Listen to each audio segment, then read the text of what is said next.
Pode começar, Mark. Ok, obrigado, Laísa. Então, boa tarde a todos. Estamos aqui para fazer a defesa do doutorado do meu estudante David Quispe Aruquipa no CBP. Eu desejaria agradecer a Larissa da Coedu para ajudar para fazer essa defesa, assim como os membros da banca. Eu vou mudar para o inglês porque os membros da banca são internacionais. So we're going to do the defense of David Quispe Aruquipa and the members of the examiners. We have Adrian Ottable from University College Dublin in Ireland, Barry Wardell from University College Dublin as well, Alexandre Letiec from Observatoire de Paris in France, and Raisa Mendes she's a member of the postgraduate program in CBPF. So we will proceed as usual. So that means that David will give a presentation for around 50 minutes, and then we'll proceed on with the questions from each one of the members of the examining board. So while David is talking, maybe I would ask the members of the examiners to switch off the video and the mic until he finishes the presentation, if that's okay. So David, I think the floor is yours. You can start whenever you wish. Thank you, Mark. Okay. Hello, everyone.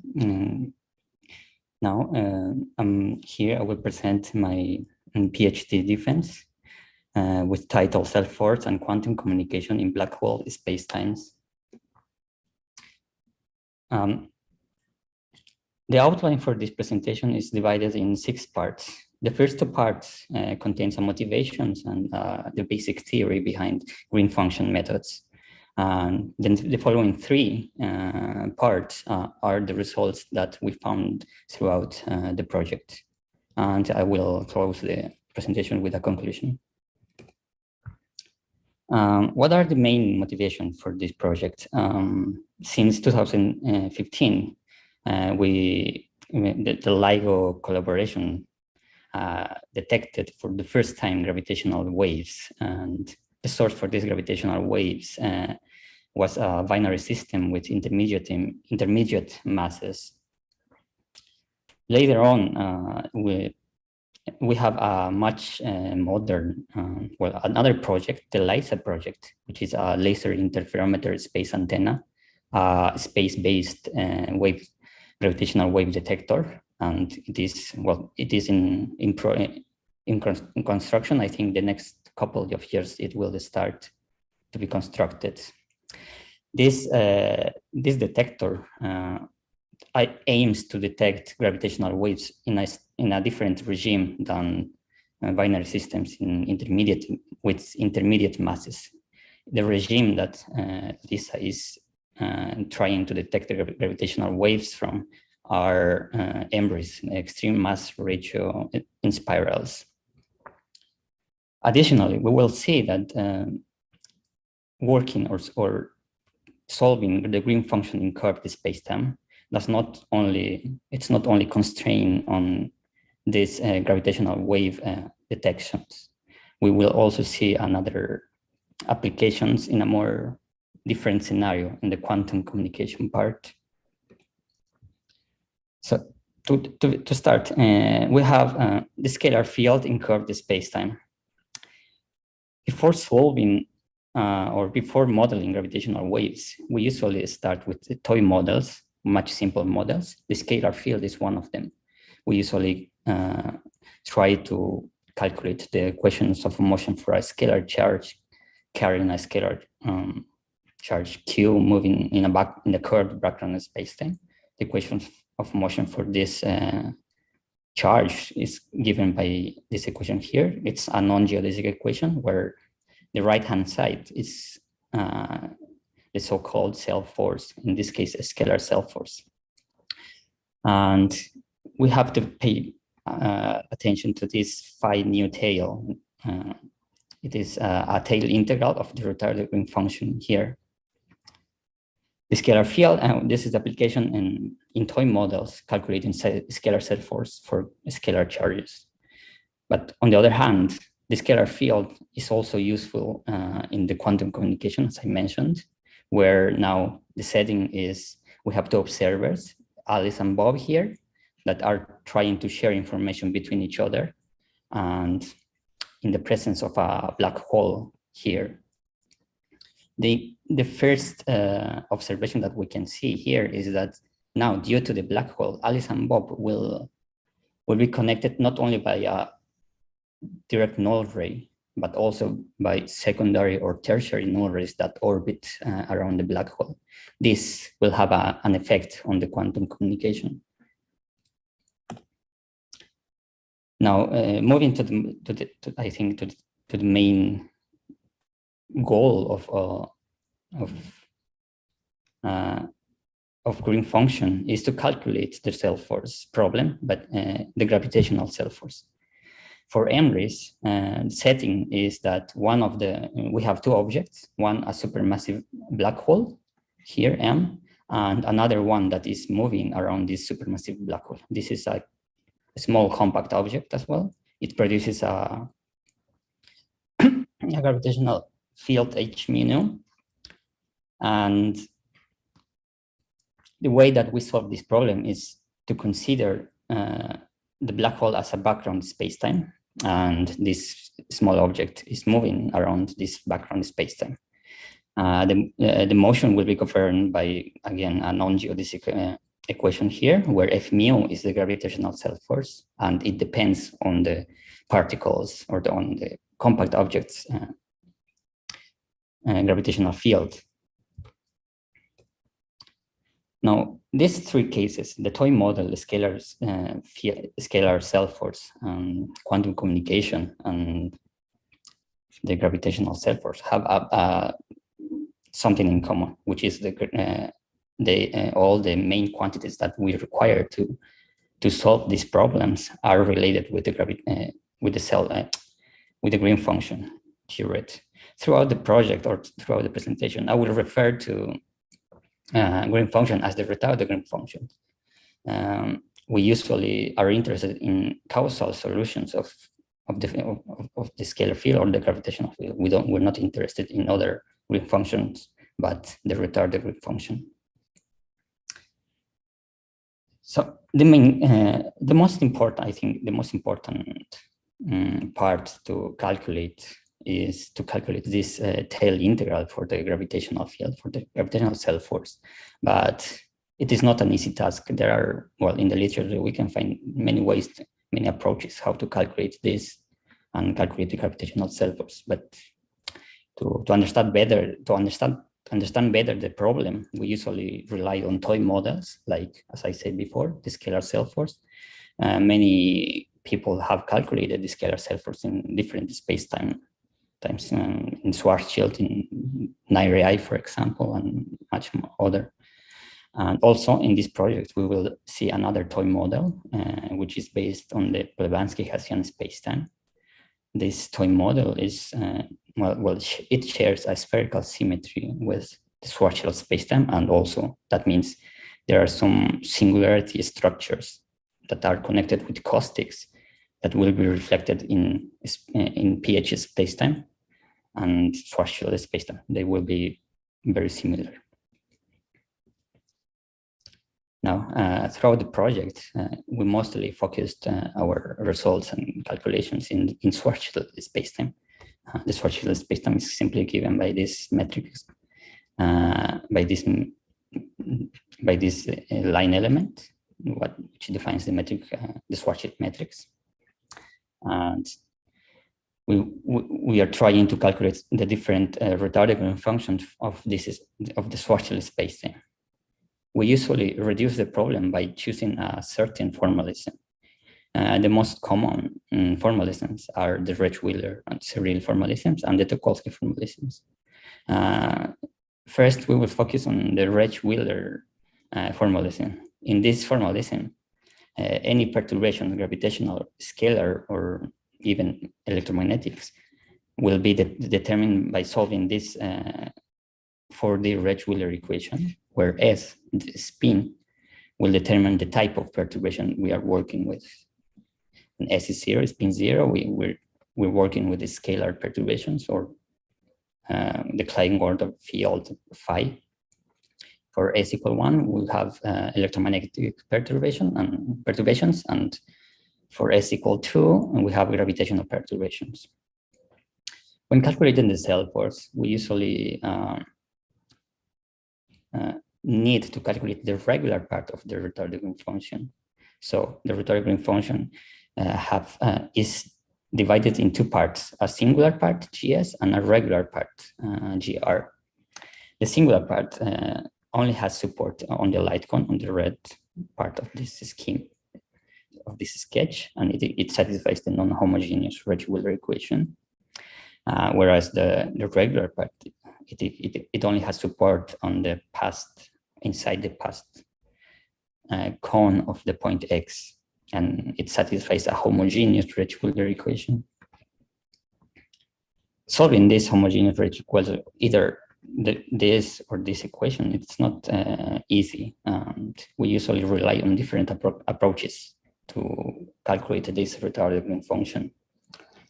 A particular method was developed by Anderson and Weissman back in 2005, where the retarded green function is calculated in two different regions: a quasi-local region and a distant path region. The quasi-local region is for points X and X prime that are very close. And in this region, we use the Hadamard form for the retarded green function and solve the corresponding equations for the biscalars U and Vs. In the distant past, for X and X prime are far away, and in that region, we calculate the full retarded green function, usually solving usually using a mode decomposition, because, well, since we're working in Schwarzschild, we have a spherical symmetry that allows us to work with this decomposition, and our equations simplify. And from the Hadamard form, we can identify the first term, the term involving U and the delta sigma, as the non-direct part, and as the direct part. The non-direct part is defined depending on which regions we are. If we are in the quasi-local region, it's the biscalar Vs, and if we are in the distant past region, it's the full retarded green function. So by looking at this definition, we can observe that the non-direct part of the retarded green function is the regular part that we are looking for. And so in that way, the tail integrals that we saw before, like in the scalar case, we will calculate it in these two different regions, one in the quasi-local using V, the Hadamard tail V, and in the distant past, we will use the full retarded green function. A similar expression arises for the gravitational case, H mu nu lambda tail. So solving the Hadamard tail V to calculate the tail integral in the quasi-local region is not an easy task in Schwarzschild. As we will see, we have some, of course, there are methods in the literature that we will show after, but before, we tried to, we moved to a much simpler toy model, as I mentioned, the Blavatsky-Hessian spacetime, or PH spacetime for short. And we tried to calculate this Hadamard tail in this spacetime. And not only in PH spacetime, but also in Schwarzschild, the Hadamard tail V satisfies what we call a characteristic initial value problem. That means we have a wave equation here, homogeneous wave equation, and the initial data for this wave equation is placed along the light cone, not on a space like hypersurface. In order to solve this wave equation for V, we will split the spacetime. Well, we will construct a uniformly spaced grid of points, as we saw in this figure. And in this figure, the U and V axis corresponds to the light cone, and then we will start evolving the wave equation from these 2 points, from these 2 regions, sorry.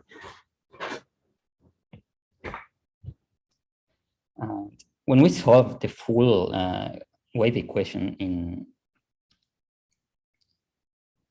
pH spacetime, what we see is that we will find a coordinate singularity related to the angular path, gamma, which is the angular separation between the 2 points x and x prime.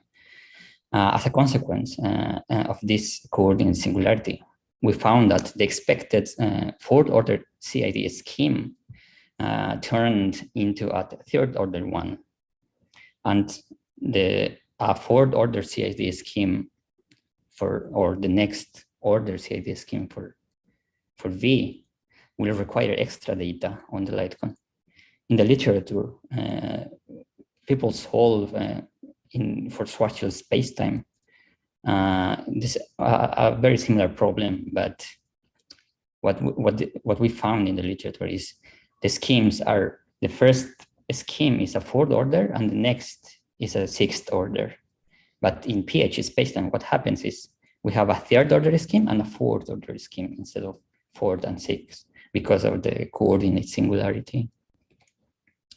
So, well, as the numerical scheme, since it is a numerical scheme, we have to integrate the wave equation along each square in the grid, and then we will obtain V at a certain point x, at a certain point n, as a function of previous evolved points S, E, and W. For the third order scheme, we have two expressions. One for points outside the gamma equals 0, the coordinate singularity, and the other expression here for points on gamma equals 0, the coordinate singularity. This is for the third order scheme. Then when we move to the fourth, we find similar expressions, but these expressions here were calculated introducing additional data on the light cone. This additional data can be obtained using a different method, like a Hadamard expansion for V, where the coefficients we can use those coefficients to calculate this initial data and obtain this fourth order scheme. So here I'm just showing the result of V along a static word length X, and here the static word line is for Y equals Y prime, and the angular constant angular separation pi over 2. In red, in blue, we have the rotary green function in pH spacetime. This was obtained via a mode decomposition.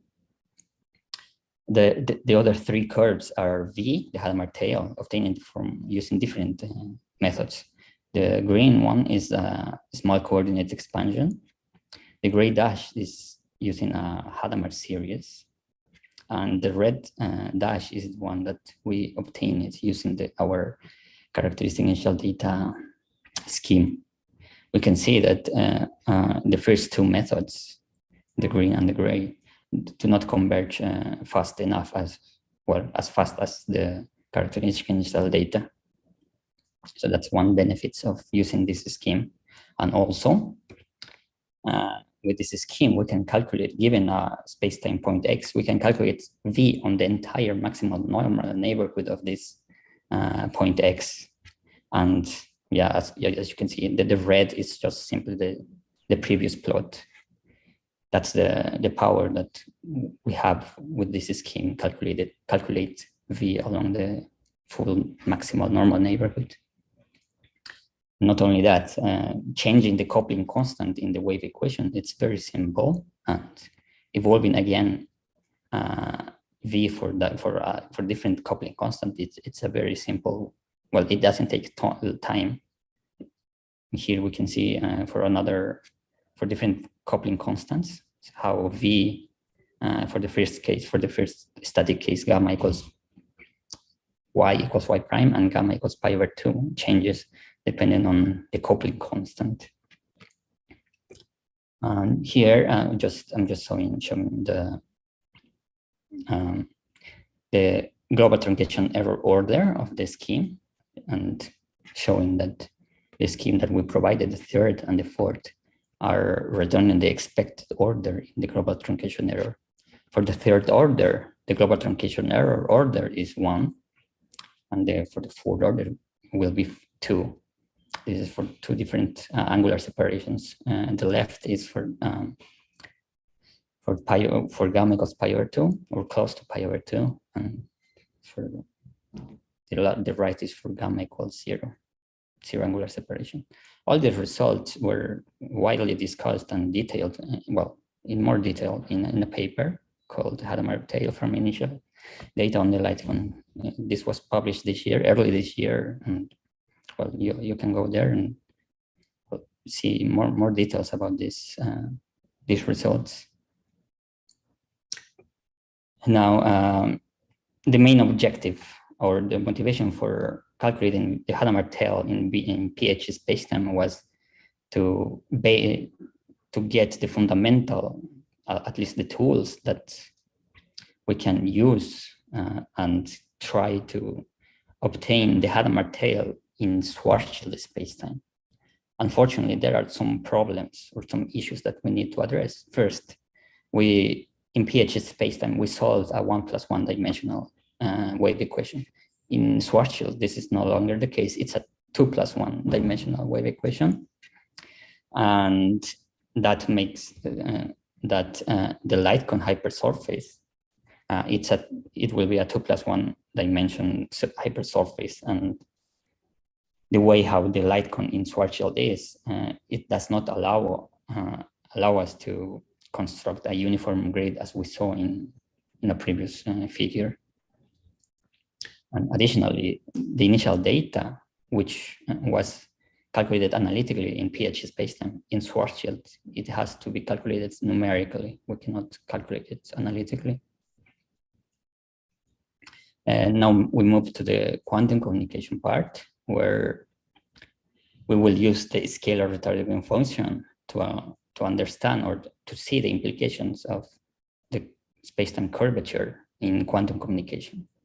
So the physical setting is, we have 2 observers, Alice and Bob. They are carrying unroot width detector as communication devices, and they use a quantum scalar field phi to transmit as a quantum channel and transmit information between each other. So of course, here we have the Hamiltonian for the detectors, as I said, a 2-level detector. And here we have the Hamiltonian interaction, which includes the 2 detectors plus the interactions between the detectors and the scalar field. In these 2 plots, we see how the setting is. We have Bob and Alice here. For now, they will follow a static whirling, as we see in the right plot. And they are kind of close to the black hole. And the way how they share information is by coupling their detectors to the scalar field.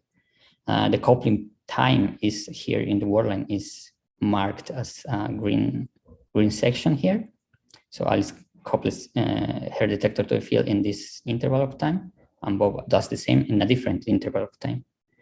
Alice will encode any message that she wants to share with Bob in her initial, the initial state of her detector.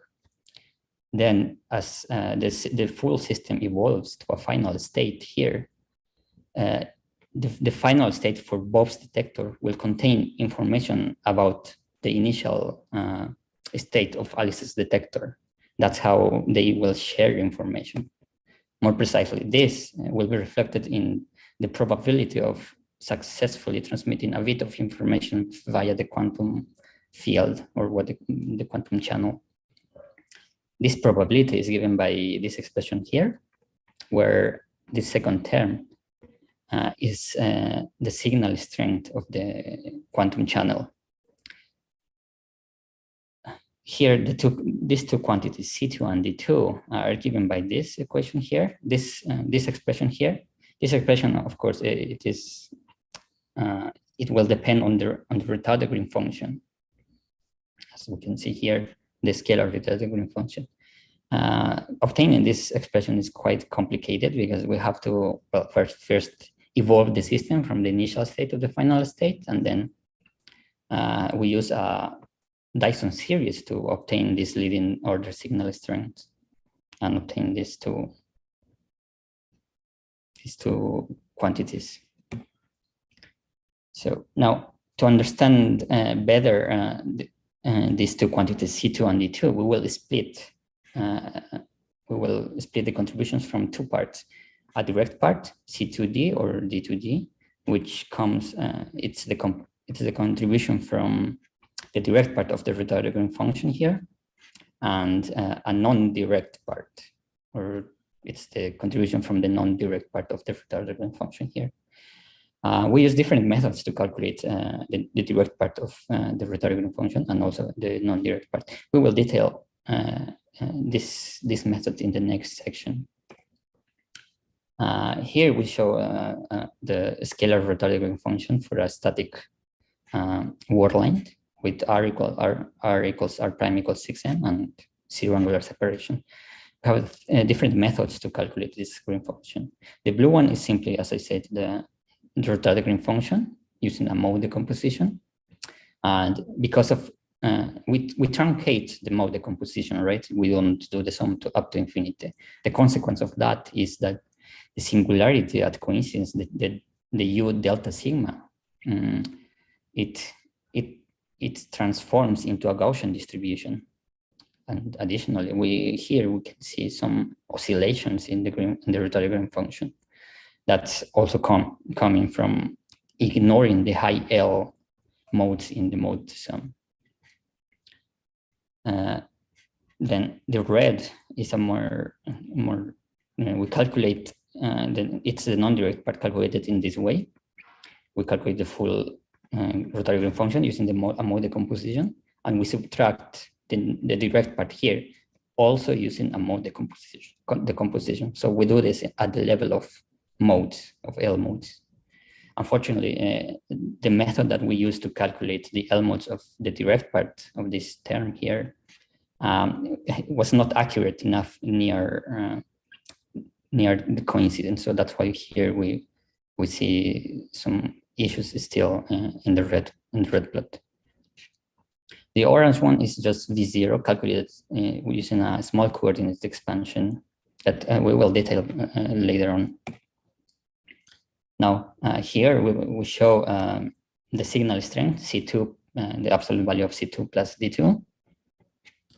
And here, the scenario, as I said, is Alice will follow a static word line, and she's fixed at r equals 6m, and we will move Bob's position, the static position, to different points along this region here.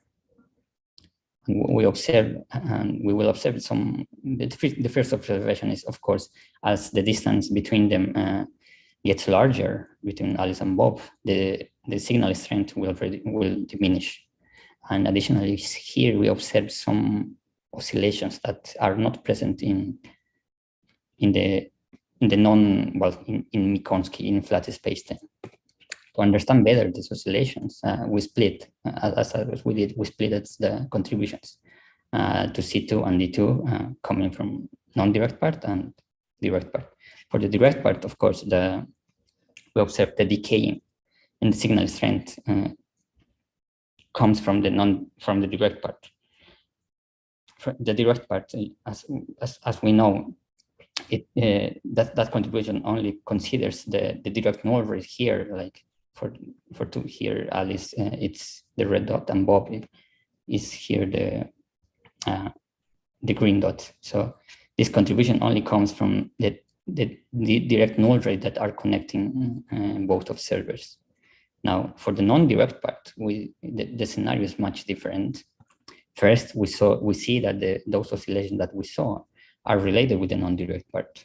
And for the non-direct part, besides Now, of course, we don't have the contribution to the null from the null direct rays here, but we have contribution for secondary or non-direct null rays that that appear because of the black hole here, or secondary null rays will contribute to the non-direct part in the signal strings.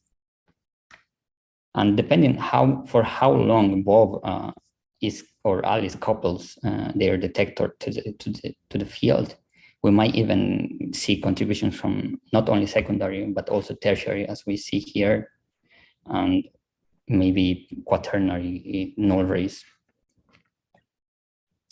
That's it. Those are the results for Alice and Bob following a static whirl line. And here we have a much interesting scenario where one of them, Alice, is falling into the black hole, and she's trying to send information to Bob via the quantum channel. So here Alice just follows a free radial inflow to the black hole. From her perspective, of course, she's coupling to the field at the same with the same time, but due to with the same interval of time, I mean, but due to the time dilation, what Bob sees is that Alice, as she approaches the black hole, she's coupling for more for longer intervals of time, as we can see here. On the right plot, we have again the signal strength. We still see the decay with the distance between Alice and Bob, and here we see something that we didn't expect, and it's a change for after decaying, the signal strength starts raising. And we found out that the reason why this happens is at some stage, the non-direct contributions are more dominant than the direct contributions. The direct contributions, of course, it decays with the distance and it goes to zero. But for the non-direct, it's kind of the opposite. It starts with a very small value and then it increases to the point that it will overcome the value of the contribution from the direct part. There are more results that we were able to obtain here. There are more settings that we studied in a more detailed paper that we publish in collaboration with Johnson, Kemp, and Martinez. It's a very detailed paper, and I think it's worth reading. Now we move to the interesting part, at least for me, which is the gravitational green function. For the gravitational green function, what we will still constrain ourselves to the Rech-Wheeler formalism, but later on we will move to another formalism, the Tucholsky formalism. In the Rech-Wheeler formalism, now I will detail how we calculate the non-direct part, the direct part, the Hadamard tail in Schwarzschild. For the non-direct part, for the direct part, U, which is simply the square root of the Bangblatt determinant, is calculated via a transport equation here. And unfortunately, this in Schwarzschild spacetime, this transport equation cannot be solved analytically, except for a very particular case, which is a radial null geodesics, where the Bangblatt determinant is equal to 1. That allows us to calculate this, for example, this Q mu nu, which is related with sigma, the Singe world function. And we can calculate that, at least for this specific case, analytically. Here we have 4 non-zero components of Q, TT, R, and also TR, and RT. Another alternative to calculate the direct part is via mode decomposition, similar to the rotated green function here, where now we need to calculate the L modes of the direct part, denoted by GLDR. There is a paper published in 2019 where the authors here, Casals, Nodewell, and Wardell, we're able to calculate this GLDR, calculating this other boundary, this quartet of boundary determinant in a 2D spacetime. This 2D spacetime is characterized by this metric. And the method they use is, again, another small coordinate expansion to calculate this, and then calculate the L modes of the direct part. So the way that we calculate it, as I mentioned before, this boundary determinant, similar to the Schwarzschild case, we can calculate it using transport equations and numerical integration. Our methods, the method that we used was not accurate near coincidence. So we prefer to use the small coordinate expansion from this paper by Casals, Notable, and Wardell, where they were able to calculate, as I said, a small distant expansion here, and expression for GLDR. For the Hadamard tail VS here, we follow another small coordinate expansion. It is based on a method called Hadamard WKV to calculate these coefficients in this expansion. But in principle, the method was developed only for the scalar case S equals 0. But here we were able to generalize that prescription to an arbitrary spin. So that includes electromagnetic and gravitational case. The generalization is quite straightforward. We simply need to add a potential term given by this value here, and then solve the corresponding wave equation. And we found here for general S, we have some of the coefficients here. I present some of them. As of course, as we go to higher coefficients, the expression gets larger, and the expression gets larger and larger. But we can see that it is possible to use that prescription for general spin. In the distant past, we calculate, as I said, the retarded green function using a mode decomposition and solve the equation, a 1+1 dimensional differential equation for GSL, the L modes of the retarded green function.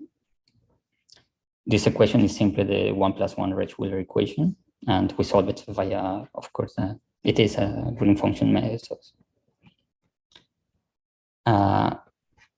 The GSL, we will solve it using a characteristic initial value problem by defining the Hadamard form for this GSL. And then we have the initial data for this other regular biscalar GS, well, non-capital GSL. And this is the initial data that we need to use to evolve this wave equation here.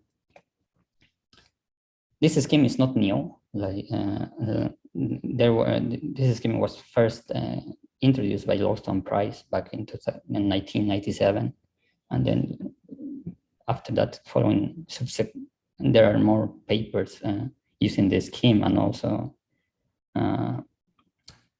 going to higher orders than the ones Lowstone Price were able to do.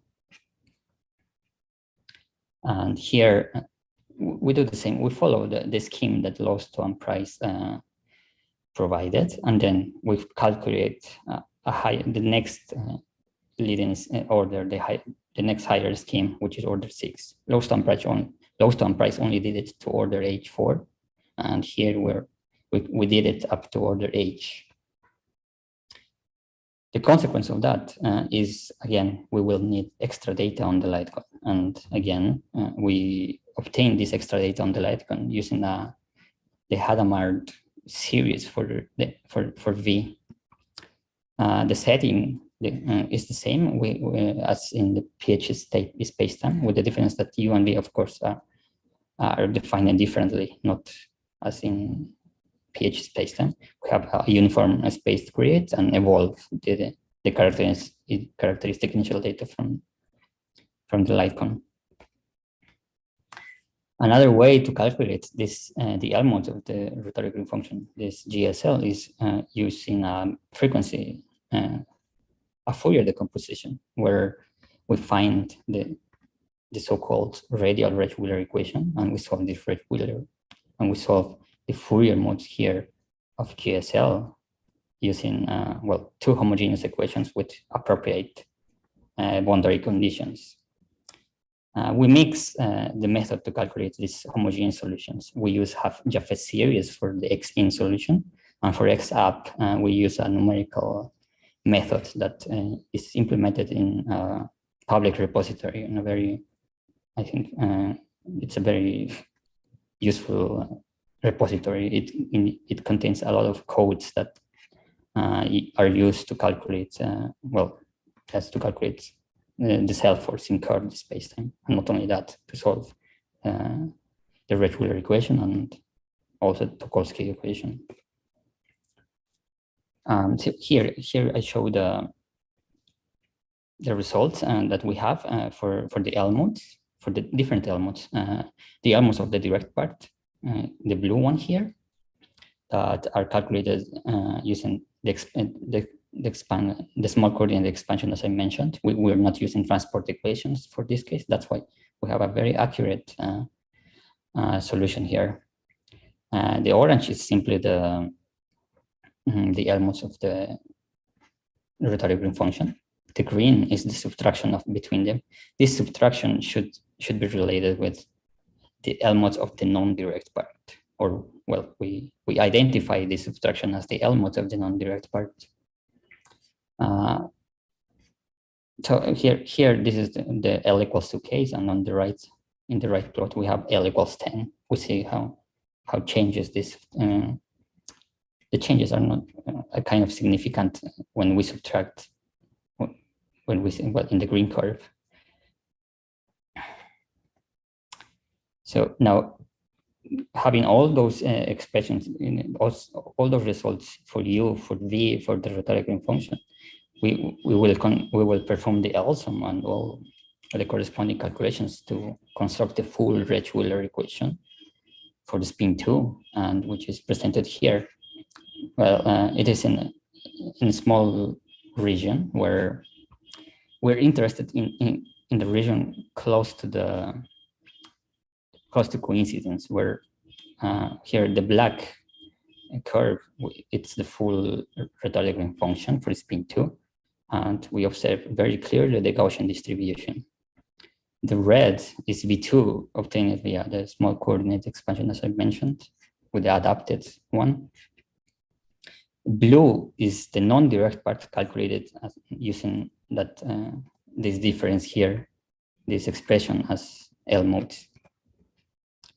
And the gray dashed is the one that, as I said, we're using a numerical method to calculate the L modes of the direct part. So that's why we have a strange peak here that is related with the inaccuracy of our numerical method.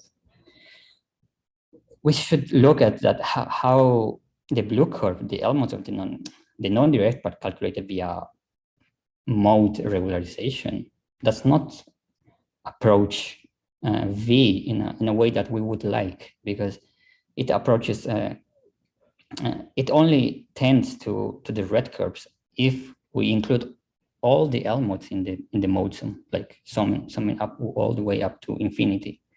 However, this is not, technically we cannot do that. We always truncate the LSUM to a certain value. So that's why the LSUM approaches in a very, well, not useful, I would say, maybe, way to the red curve. Here, we're plotting the rotary green function, excluding the first two L modes.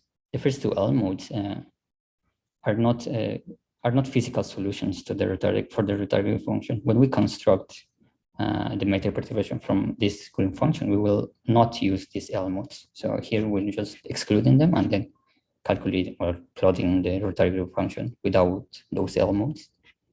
The result is the black curve, and we do the same for the blue curve. It's just V again, the Hadamard tail, excluding those L modes as well. And we see that they agree as we expect, right? There should be an overlapping region between these two, between V and the retarded green function. So these methods to solve the Gaussian distributions that I showed are just the ones that we studied. Later on, we tried to perform a regularization method in the frequency domain, which consists of calculating the Fourier mode of the L modes of the direct part. So there is a paper, well, a work in progress by Casals and Freitas, where they are able to calculate, well, they are using an approximation to calculate these Fourier modes of the L modes of the direct part. The leading order of that approximation is this G omega L minus 2. And here in these two plots, we're comparing this leading order term with the Fourier modes of the retarded green function, the real and the imaginary part. There are some similarities in the imaginary part, but we don't see much similarities in the real part. And yet we have to have in mind that this is just the leading order. We still need to look at the next leading orders and see how this changes. We didn't have enough time to go further in this part. Now we move to the Tucholsky formalism, which is another way to describe field perturbations of Schwarzschild spacetime. In this formalism, we need to solve the so-called Tucholsky equation, which is given by here. Of course, we will solve the green function. We will calculate the green function of the Tucholsky equation. And we usually do a modes and Fourier decomposition to simplify the problem, and then solve a radial Tucholsky equation for radial functions G for R. These radial functions are S omega L. But again, we will solve this radial Tucholsky equation using a Fourier method. This Fourier method, this green function method was widely discussed in a paper from Nakano and Sasaki, published in 2001. We will follow this procedure, and well, this procedure was only done for S equal minus 2. It doesn't include S equals 2 or plus 2.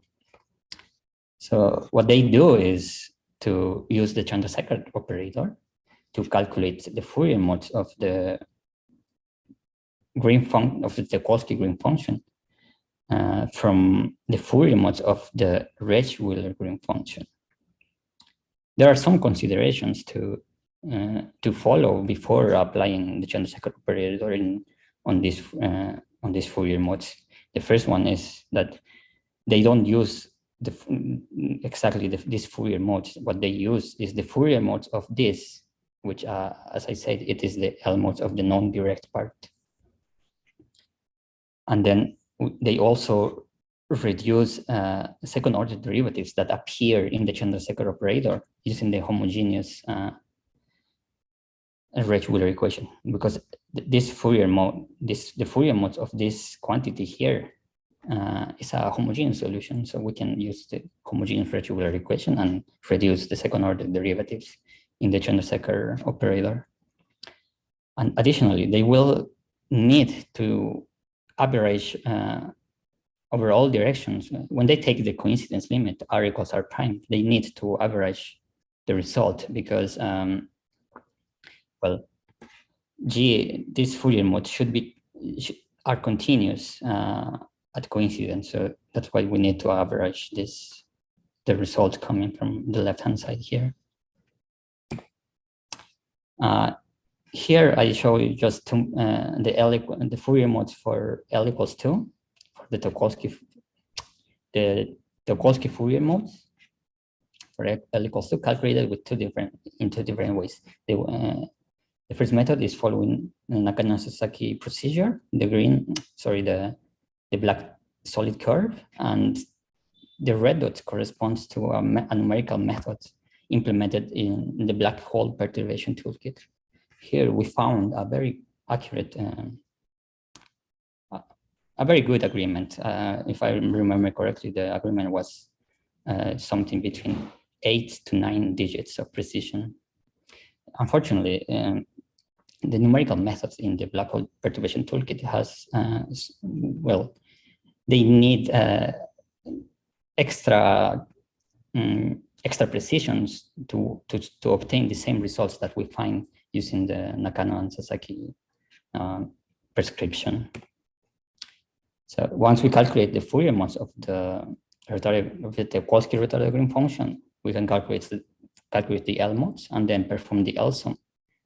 So that here we obtain that the full Kowalski green function, of course, for S equal -2, for two scenarios. The first one is just a static scenario again, R equals R prime equals 6m, zero angular separation. And the second one is a circular case where the points, one of the points is following a circular geodesic.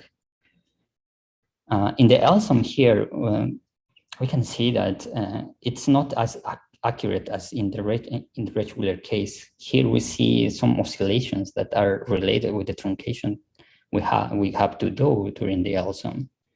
We try to improve this result by lowering the L cut or the truncation there. When we truncate the L sum, we usually compensate this truncation with a smoothing factor. The smoothing factor will reduce these oscillations in the green function. But at the same time, this smoothing function also smooths out the singularities that we have in the green function. So we didn't. It's difficult to find a balance between these two, at least for the Tucholsky green function. For the Rich-Wheeler green function, that it was more. I think it's more easy to find this balance between them. And so the Nakano and Sasaki procedure was made in the frequency domain, calculating the Fourier modes, then the L modes, and then construct the full Kowalski green function. In this project, we also explored another approach, which is perform this, what Nakano and Sasaki did in the frequency domain, move it to the time domain. In the time domain, we will calculate the L modes of the non-direct part of the Tucholsky equation, of the Tucholsky green function. So the equivalent and the expression that we have for the Chandrasekhar transformation in the time domain is given in this expression, where we observe a convolutional operation and two Chandrasekhar operators here that are related with the radial Chandrasekhar operator that we saw. We will apply this on the L modes of the non-direct part of the Rich-Wheeler green function, because in the time domain we can obtain these two expressions at least using a small coordinate expansion. Unlike in the frequency domain, we were not able to obtain the Fourier modes of this quantity. So here we're just plotting this first part before doing the convolution, and we're observing how this procedure is working or not. Unfortunately, the results that we found were not conclusive. Although we saw that if we subtract these two, like when we subtract the blue from, when we subtract the blue from the orange curve, we're starting to see some cancellations here, right?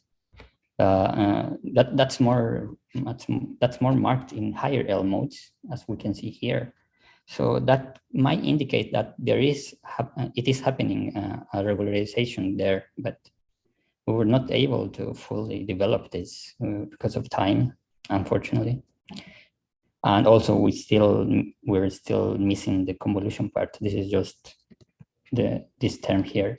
The convolution, it's kind of difficult to do it in a small coordinate expansion, so that's why we're not able to go further here. Now I jump to the conclusion part. So our main objectives of calculating the rhetoric green function, yes, we were able to obtain the full rhetoric green function for Rich-Wheeler and Tucholsky.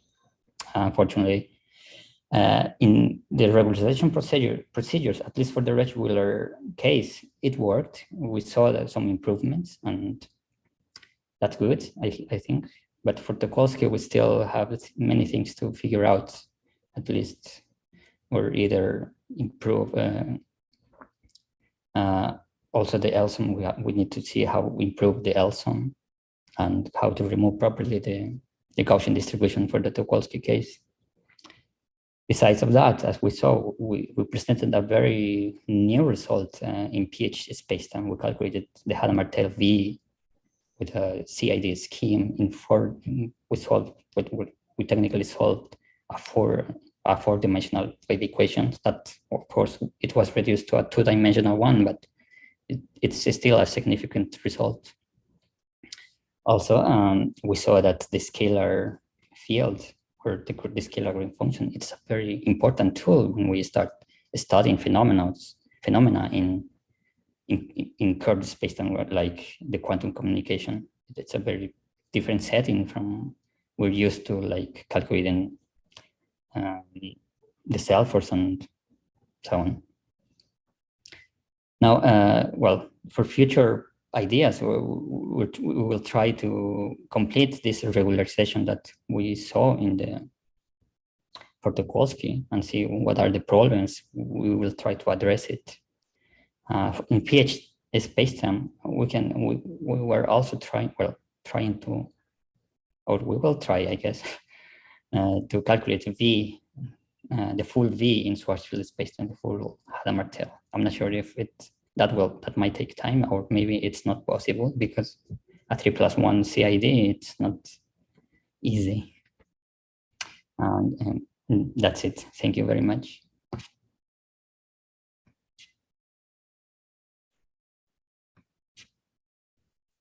Thank you very much, David, for a very thorough presentation. So we will now move on to the next stage, which is the questions by the members, by the examiners. So I would like to heartily thank each one of the four members of each one of the four examiners for reading David's thesis and for willing to participate in this defense. So traditionally, we start with a examiner who's farthest away and then move on to the closer ones. Following that, we'll tentatively follow the following order. Adrian Otterwill from Dublin, Barry Wardell from Dublin, then Alexandre Letiak from Paris, and Raisa from CPF. So Adrian, you can start asking questions whenever you wish. Thank you. Thank you, Mark, and thank you, David. I very much enjoyed reading your thesis. It's very nice to see all of these Green's function methods being used and being improved in such a way. So just before I start, let me understand. So you have two papers that have now been published and two in preparation. Is that correct? We're looking at the Tucholsky part. This result that we show for the green function are in progress. We still, I think, need to figure out the things and improve there's like these results here. Like, they are good, understood, but not good enough, I think. Understood. And in terms of the code you've been generating, is that being deposited in an open source archive, or is that a plan of yours to do in future? Not yet. We're planning to publish, to make available at least the code for the pH spacetime part, calculating V. Right. Because the pH paper has now been published, so that could be linked from the physical review site. I'm not sure about that, but I didn't share it yet. But I was planning to do it. Not sure how. Well, I will try to. At least I think I can upload the code on archive and for people to use it. Yeah, and maybe talk to Barry about Black Hole Perturbation Toolkit. Okay, I see. Very good. Let me move on, and I think I'll move through quite quickly because, as I think you overheard me saying, before, I think I'm probably the only member of the examiners who lives my life with h bar equals 1 some of the time, so I'll probably confine my concentrate on that. And on the other hand, I suffer numerical methods rather than enjoy them, so I will let the numerical experts on the committee handle most of those questions, most of those points. So I think I'll probably be fairly quick. Just skim my initial comments. So one thing which I mentioned only because it struck me as being in the first paragraph of the abstract and the first paragraph of the outline, and here I'm going to defer to my more astrophysical minded colleagues. I think describing the first LIGO detection as being a binary system of solar mass black holes isn't quite accurate. I mean, we're talking about tens of solar masses, and I wouldn't have mentioned it other than that it is the first paragraph of both the abstract and the outline. So we'll just take advice on that before making right. these things public. Okay, so let me go on and just make a few more comments. So again, this is a very small comment. It was nice to see you being able to vary the scalar field coupling constant. In fact, people tend to restrict Xi to the region from 0 to, I believe, a quarter, because outside of that range, the classical stress tensor fails to obey energy conditions. And so it's great to see that variation, but maybe have a look at the energy conditions to see which correspond to fields that we would consider to be classically appropriate. Okay, so very minor comments. So then continuing in the vein of very minor comments, I mean, I think chapter 1, you weren't claiming any original results. This was all just setting the scene. And I just had two comments that I picked up on there. You seem to have an unconventional choice of R star. Now, obviously, you're totally entitled to whatever choice of R star you want up to a constant, but just I think if you're going to compare with other papers, you may well find yourself you may well think you've got a disagreement where in fact you're agreeing, it's just your results are shifted. So again, just a comment, nothing to be done with regard to that. But just, I know it's not conventional. While we were working in the characteristic initial in the CID scheme, we based our results in a paper by, I think, Zimmerman Mark, where they chose this definition for R star. And when we continue with the project, we got stuck with that. I didn't think of changing it later on because all the calculations that we did, all the codes have been done in that. Yes, yeah. But have done with that. Yeah, so I think that if you were going to incorporate code into the black hole perturbation toolkit, for example, I think, and Barry can correct me later when he comes in, that might have to be changed at that. I think when it comes to sharing the code, it's okay. The thing is, if we want to calculate, the problem was it took us too long to calculate the CID for Bridge-Wheeler, and it was calculated for that R star. But if the code, I think it's much easier to change. Run it again. No, I don't think you need to run it again. All you're talking about is a linear shift in R. So you just have to relabel your R points. I know. Okay. And it's done. and you may even store them in terms of R, and R star may just have been an auxiliary variable you were using during the calculation. But if you stored them as R star values, then you there'll be, let's say, there'll just be a linear shift Yeah, right. to be done. Yeah. And again, just in the spirit of this is pedagogical stuff.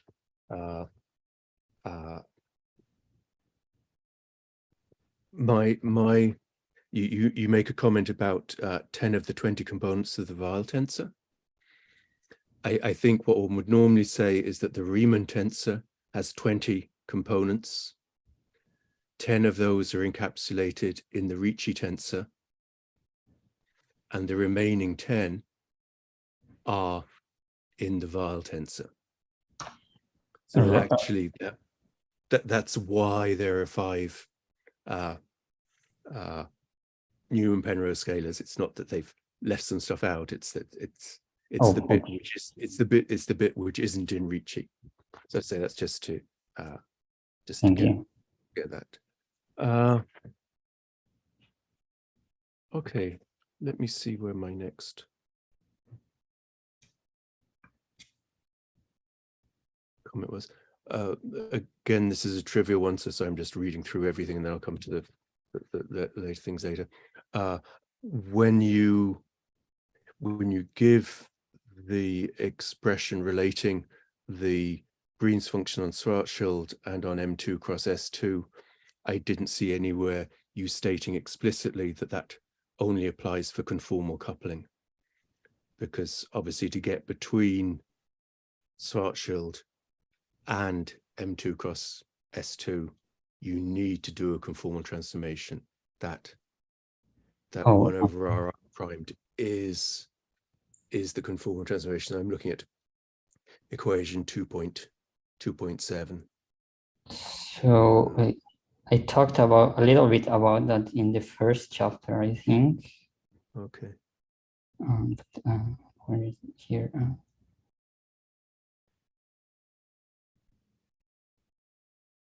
I'm not sure if it was enough. It was in equations 138 and 137. Right. I suppose my feeling would be that maybe if it's in a different chapter, it's worth just adding a sentence. I'm not saying anything needs to change, but it is important. Okay. And I very much enjoyed your calculation of delta to the half for radial null geodesics. Is that an original result? Sorry, which part?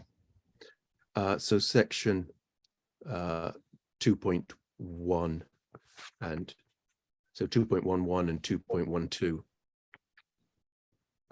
Yes, it's something that we found during while we were working, or we were trying to solve the transport equations for you. And so what is your physical interpretation of that result? And this is on, right, because this is on the 4-dimensional space, isn't it? It's not just on the is the full dimension. So it's 1 in the 2D space. It's 1 in both M2 and in S2. Is that correct? In M2 we didn't calculate this, but of course we did it for Schwarzschild. Calculating this Q mu nu, well, I didn't see in much detail. Q mu nu at the end, it is just the derivatives of the Sinch-Worth function. Yeah. We didn't look in detail in the physical implications of that. The part that we would know is that like the Wagner determinant along principal null geodesics is 1, and the radial null geodesic is a principal geodesic of Schwarzschild space. Yeah. So Abraham Hart did some work on on looking at these things. Does your result have any relevance to his? Do you know? Or perhaps you don't know the work. Oh. Can you repeat that part? Which work? So Abraham Hart wrote some nice, did some nice work, and I've heard it at presentations. I don't know whether it got written up. I imagine it did, looking at these single world function related properties in Schwarzschild spacetime. Do you know if it has any relation to what he did? I think we were in contact with him while we were trying to understand this part. I think he did calculate this. Well, he found the same results using a different approach. I don't remember the approach, but the starting point was the same. Like right. The value determinant was 1, and then from there we can start. We can solve sigma, alpha, beta. I don't remember how I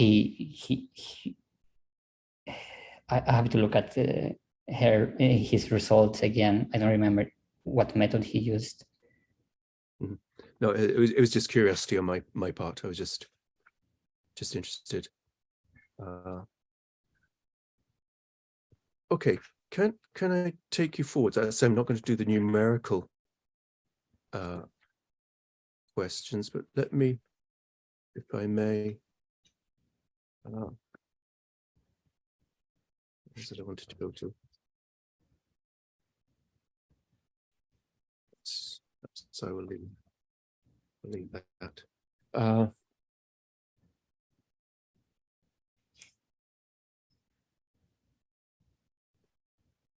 So on page 66, you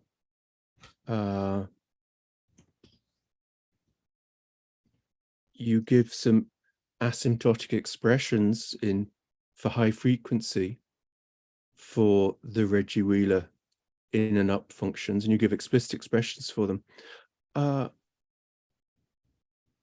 It looked to me as though those could be integrated exactly, could they, or at least to some level? I don't know if you have the thesis in front of you. That you mean the Fourier integral, right, over omega? So you have things you call A in n and A up n, and you give integrals, but it looked to me as though those could actually have been generated, or a general formula could have been derived. Maybe you just didn't need to. So the integrals in those expressions for A in and A up, yes, we can do it, but it's recursively, right? So once we start one, we are able to find analytic expressions for these two. And in fact, I think in the appendix of this chapter. Yeah, you give them for low n in the appendix. That's right. But it looked to me as though you could actually it should be possible to derive a general formula given how simple they were.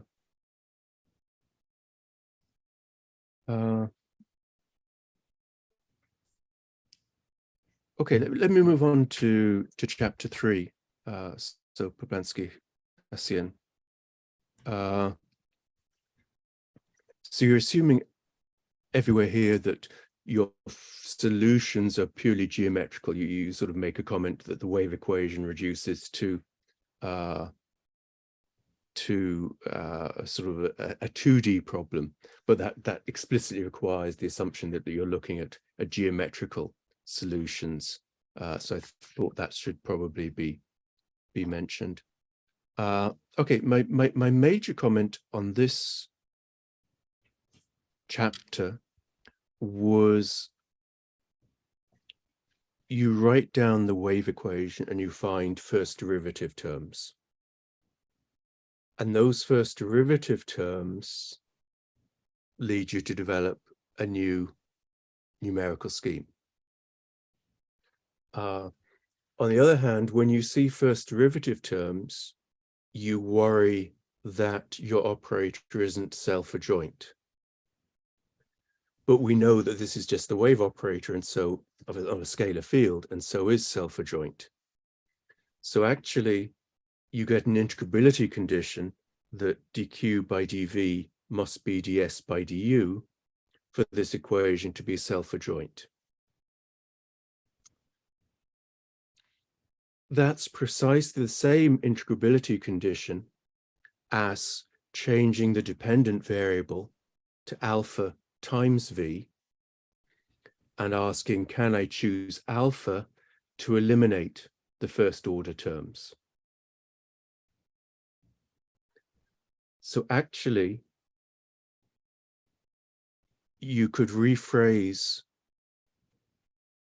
the wave equation as being just a wave equation. It will have a potential term, but it doesn't have a Q or an S term for a different variable, which is just a scaled version of V.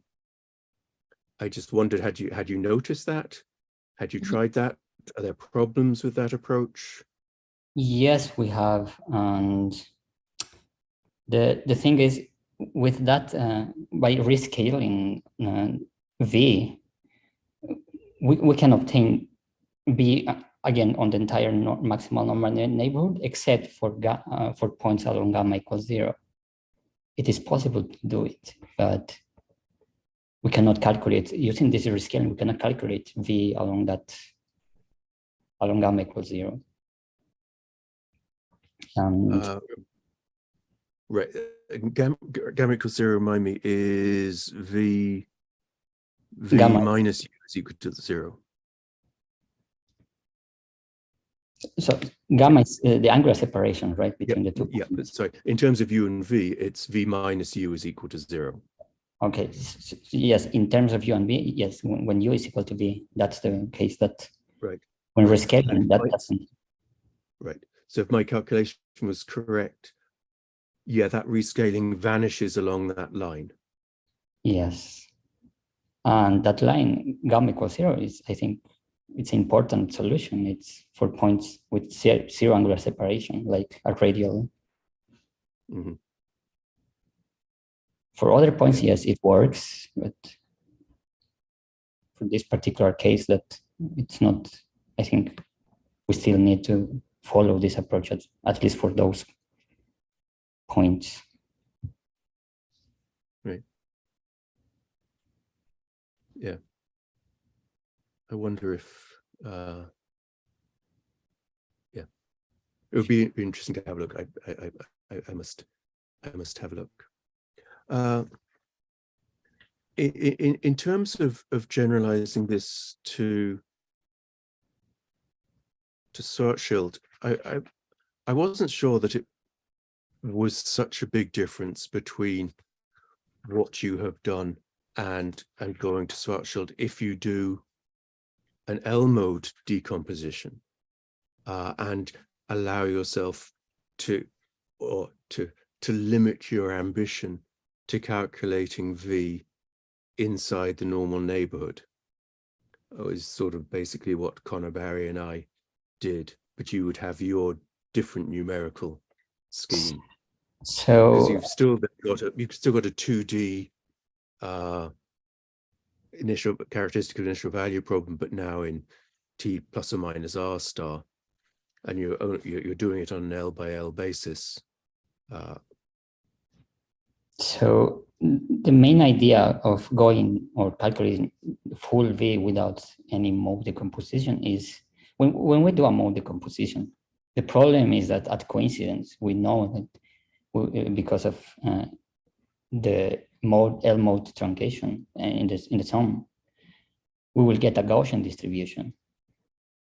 However, if we directly solve V and not doing a mode decomposition, yes, the problem is, yes, a lot, it's much difficult, but we will not have that Gaussian distribution in the near coincidence.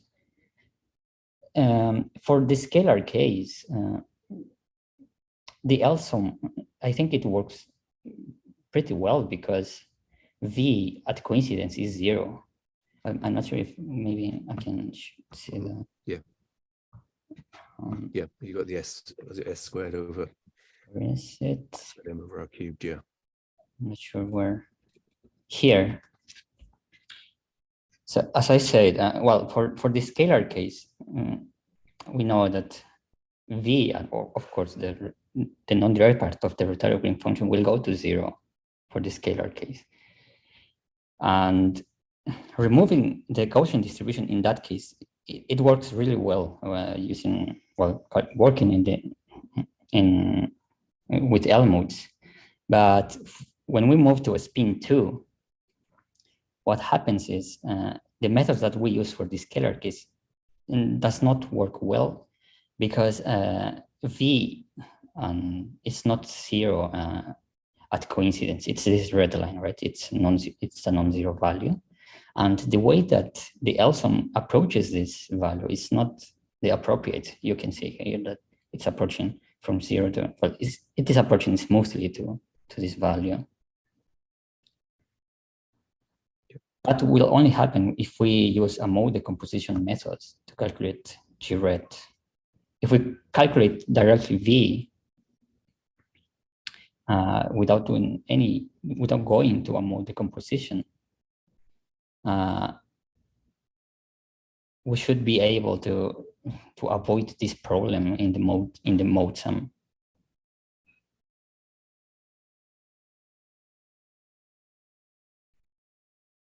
And that's one thing. The other thing is when we calculate G-ret using a mode decomposition and then match it with V, we rely in the fact that there should be a matching between these two, right? And then construct the non-direct part using a matching between V and the result from the distant past. So the results for V in the quasi-local region, it relies on a small coordinate expansion that in some scenarios it will work well, but as we move to other points, like in the quantum communication part, like this, if we move to points outside this region, the matching did not work. So that's why we didn't show results in these regions. We only showed results where we were able to obtain a matching process and calculate the non-direct part of G-ret. If we are able to calculate V directly, that means we will calculate V on the entire maximal normal neighborhood of the points, right, connecting X and X prime. That means we will always have a matching between these two, V and G-ret. It's not like. Mm-hmm. So what is defining that? What is defining the boundary there? Is it a physical boundary or a numerical boundary? It's a numerical boundary. Like here, what we do to calculate the non-direct part is, as I said, we have the results from the distant paths, the blue curve, and then we have results from the quasi-local part, the orange. We usually do a matching, right, between the orange and the blue to obtain the non-direct part.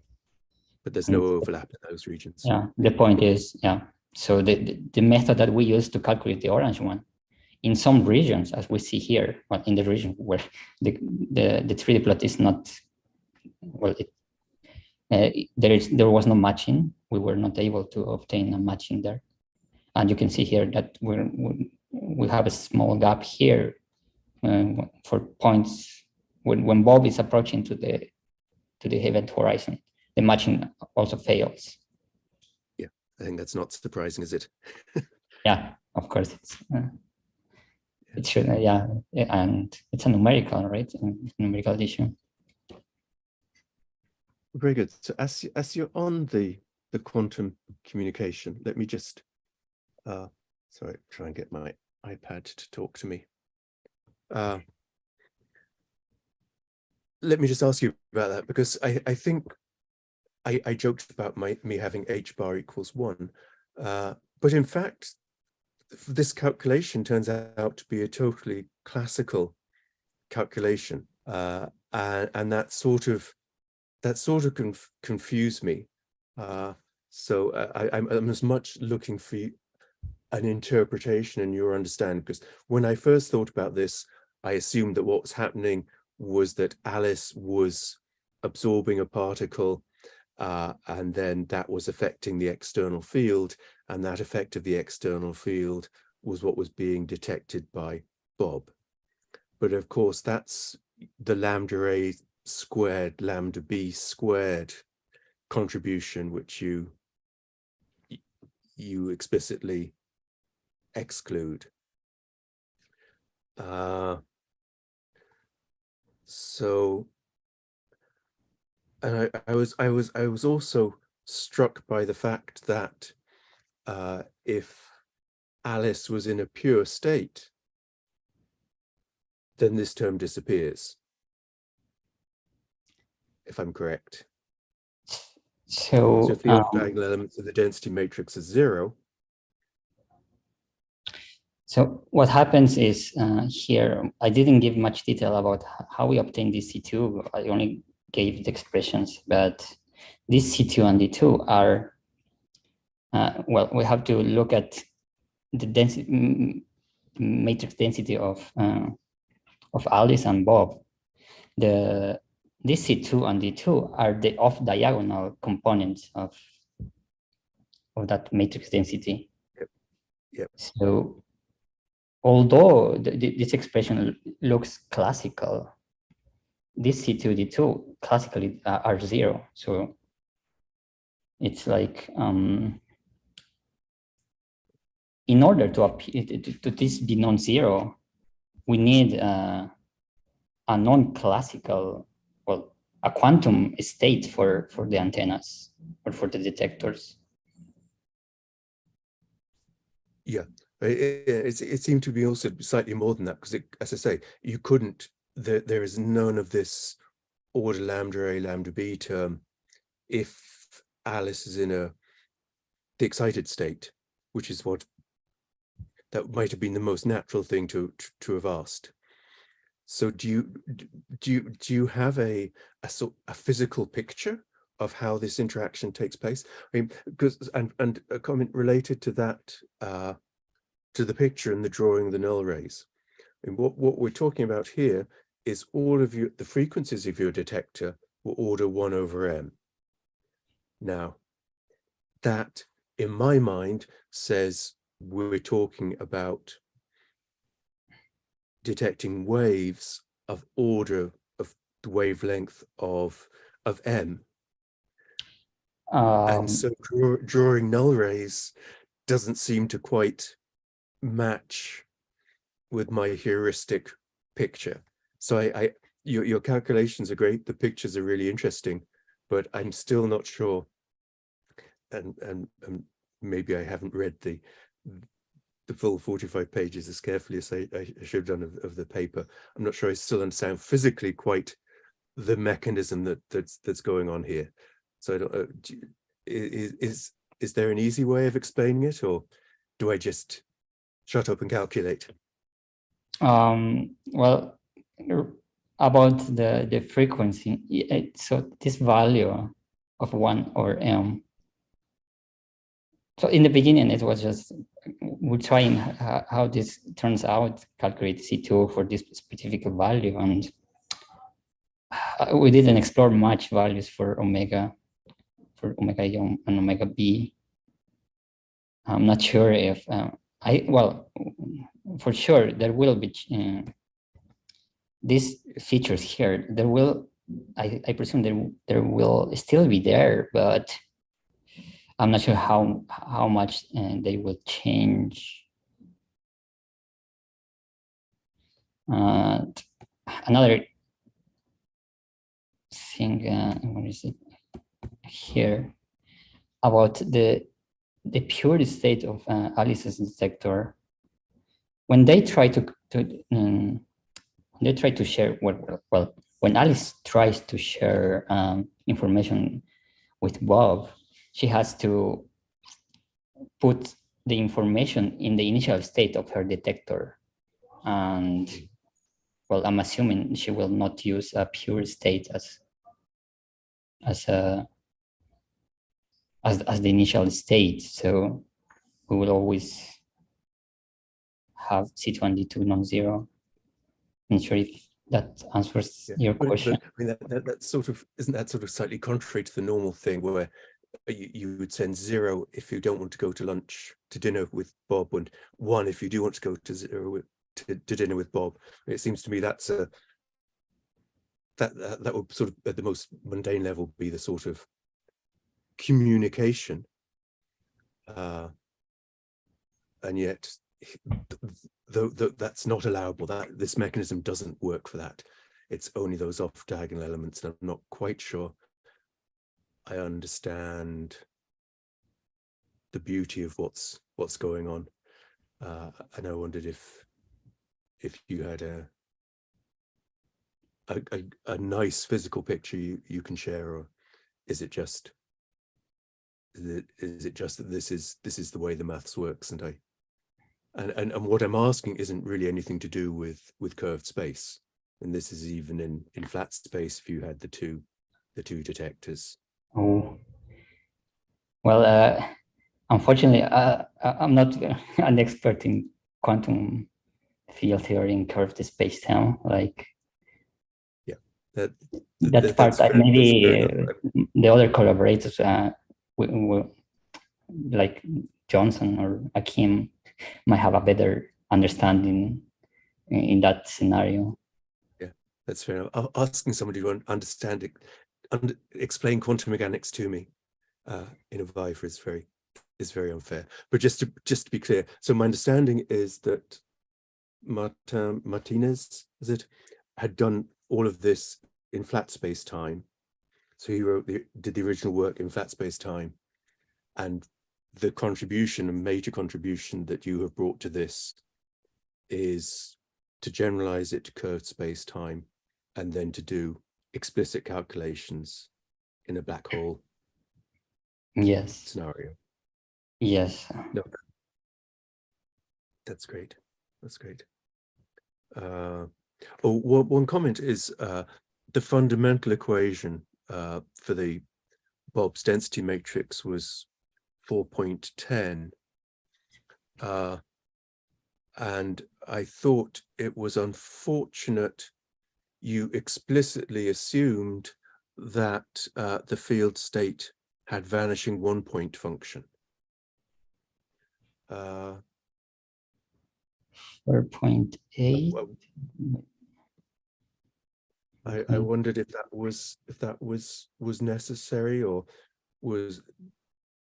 So I'm sorry, it's not in your, it's equation 4.10 in your thesis rather than on the screen, and maybe you don't have that in front of you. But it's a question of whether you could put the field state into you could have a squeezed state or a coherent state for the field, and how that would affect the results, which I thought might be interesting, but is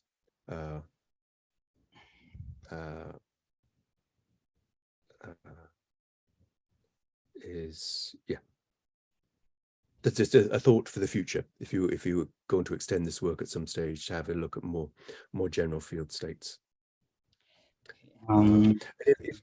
If I can just take you to your pictures here, if you just go forward a few slides.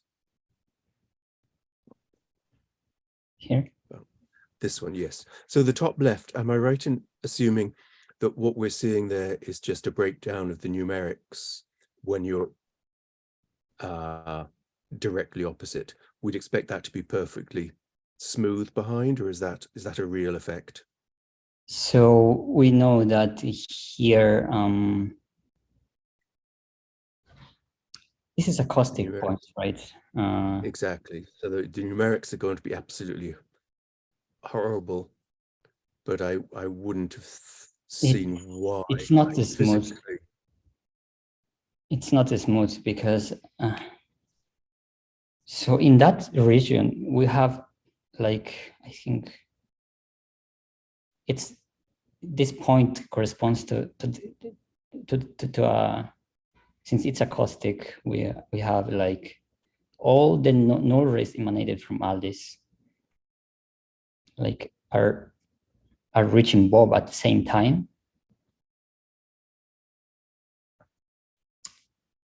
Yeah, well, they can come around the black hole from either side.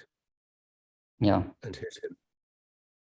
But is that, I mean, is that much different from being just off the caustic and one arrives a second before the other? So if we look at here, or maybe here, yeah, not sure here if this will help. So at that specific point, G-ret will diverge, right? At the caustic, it diverges as 1/sigma, if I'm not mistaken. So I think we're expecting a finite result for C2 and D2, because the integral of 1/sigma will be finite in that region. Okay. Okay. So you're saying you're expecting an enhanced result near there. Yes, but finite. Okay. If we don't see which is what you have. Yeah. Okay. Yeah, but I don't think this is the accurate value. Maybe it's much higher. It's not accurate, I would say. Yeah. It's interesting. You can share more information with somebody directly the other side of a black hole from you than you can halfway around. Still, an interesting physical effect. I realize I'm taking up a lot of time, so I think I'm just going to ask one more question and then hand over. And that would be, in your final chapter, you were talking about V for Tucholsky equations, or the Tucholsky operator, if I'm not mistaken. So can you a Hadamard type V, the Tucholsky operator? Am I mistaken in that?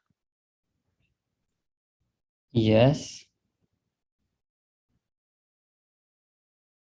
So does the fact you don't have a self-adjoint operator in that case, and therefore V being not symmetric, is that problematic?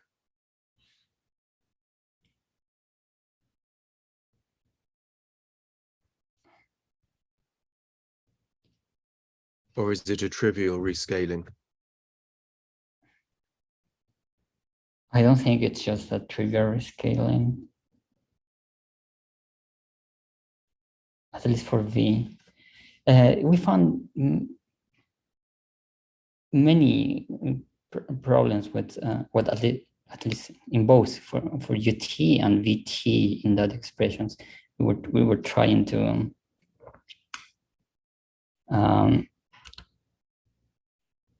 obtain this VST from Schwarzschild.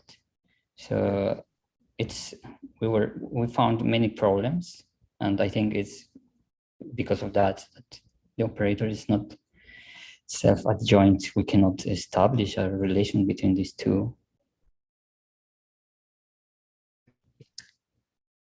Great.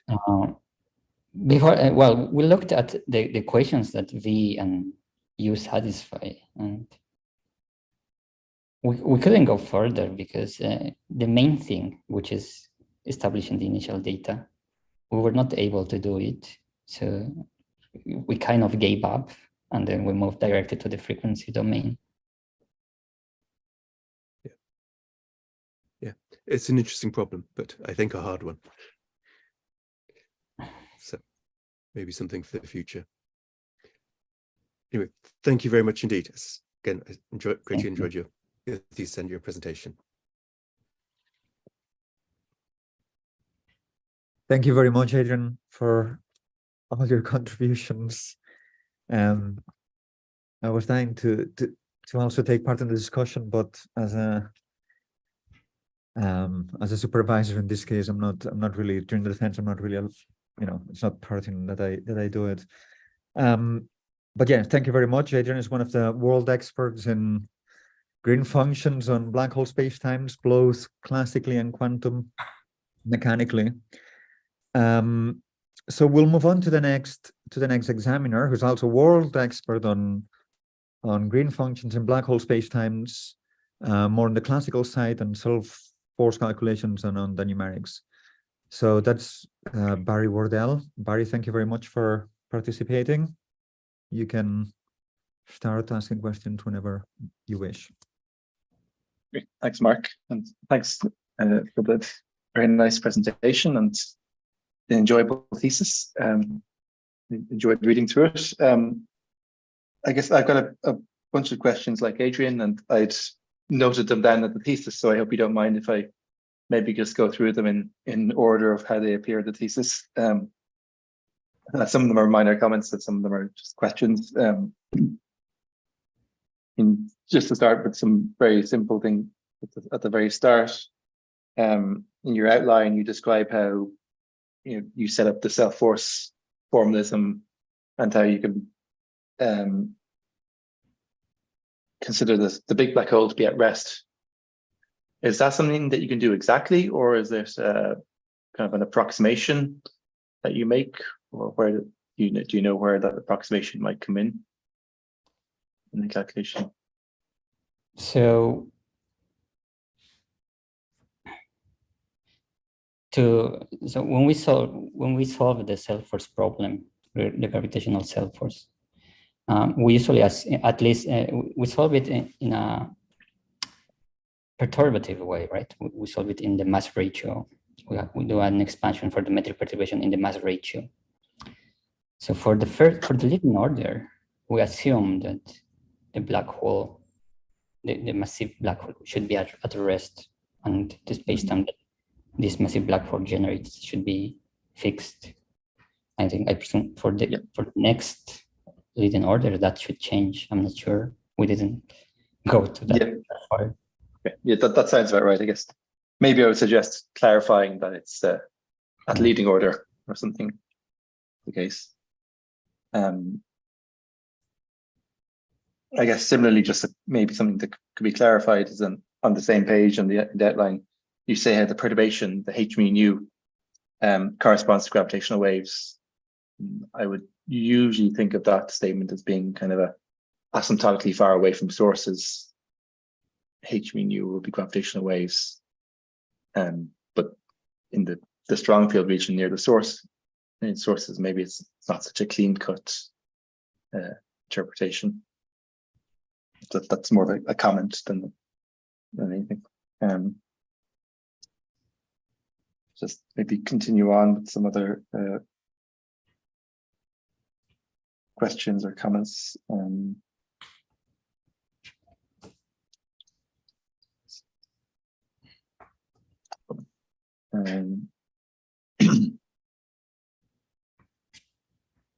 Yeah, so again, quite a sort of another fairly trivial one is when you're discussing in section 1.7 GD6 of Kerr.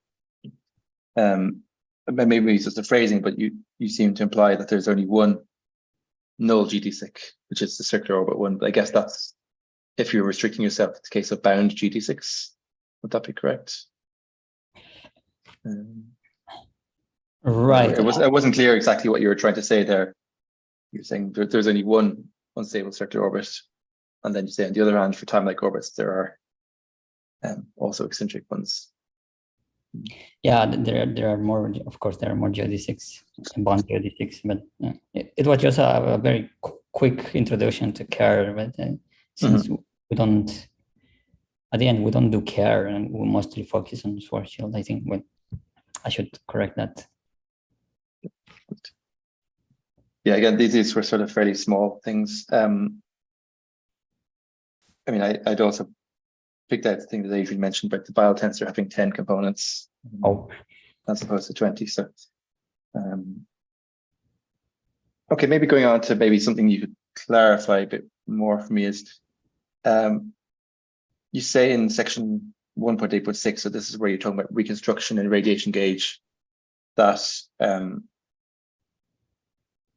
well, you say, essentially you imply that in the Reggie Wheeler gauge, it's trivial to do the metric reconstruction, but in the radiation gauge, it's not trivial. Can you maybe elaborate on why one is much less trivial than the other?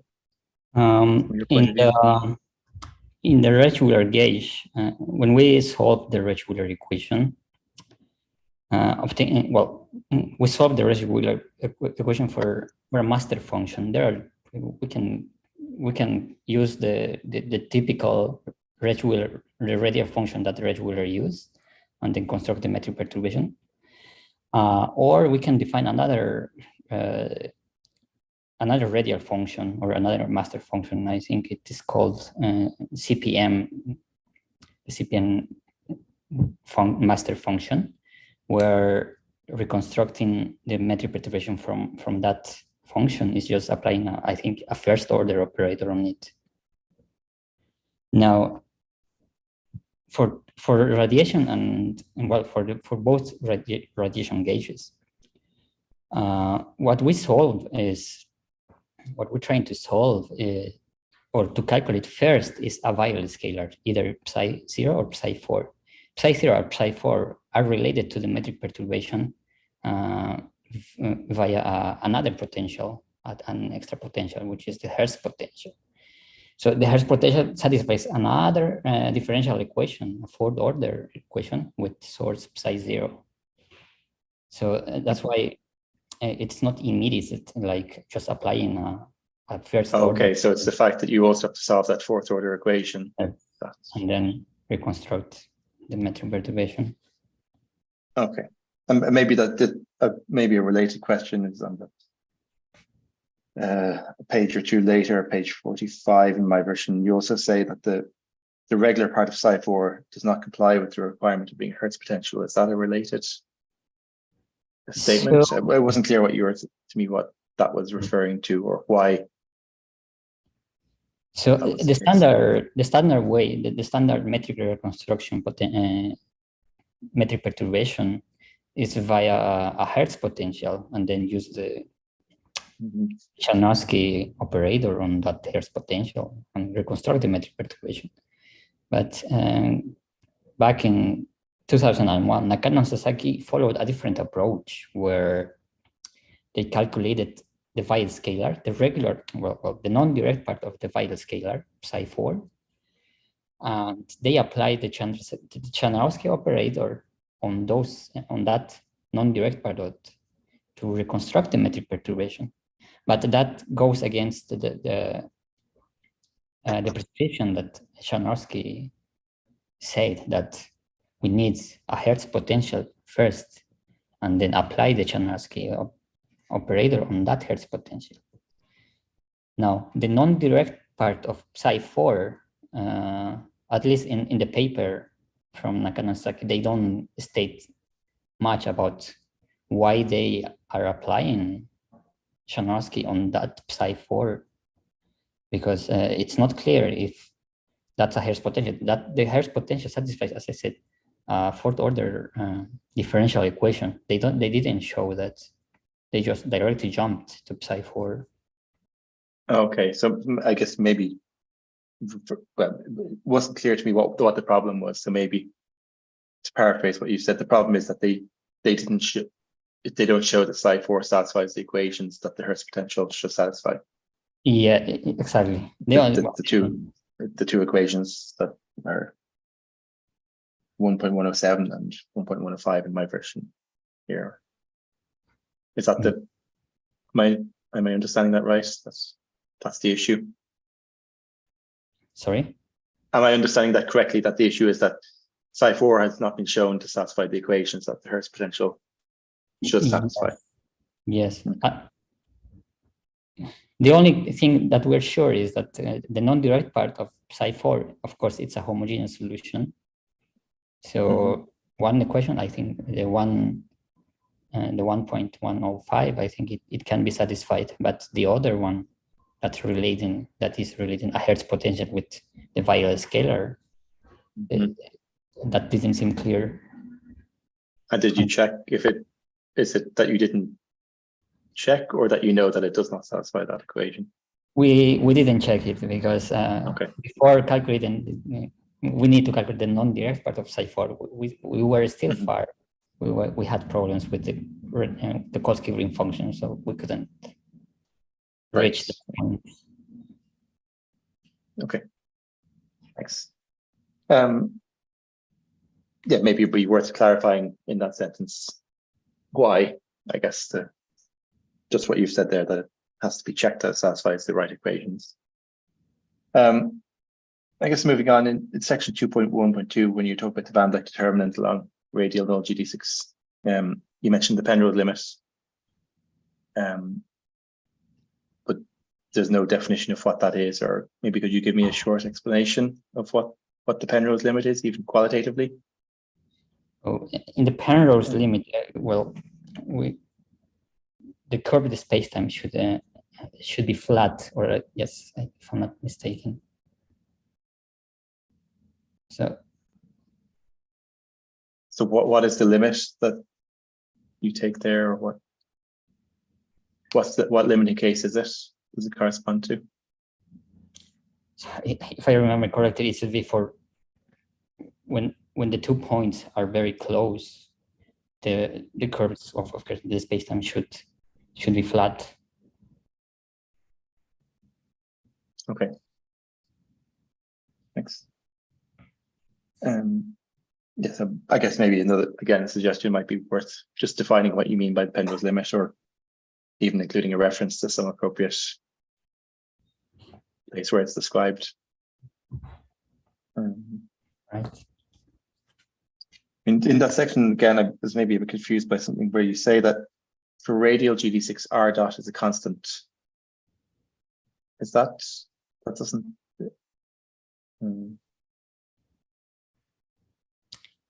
Is that true?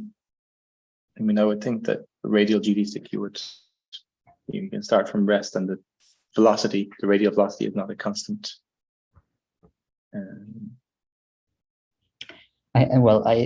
I'm assuming that it's radial null GD6. Ah, okay. Sorry, so maybe I missed that point. Maybe I was thinking of. Can you refer to me the paragraph or the? Yes, actually, you're right. It is talking about radial null GD6 in section 2.1.2. Just after 2.14 and before 2.15.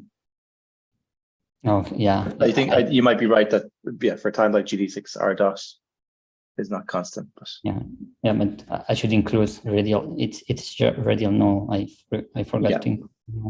I mean, I guess it's implicit given that's in this section. No harm.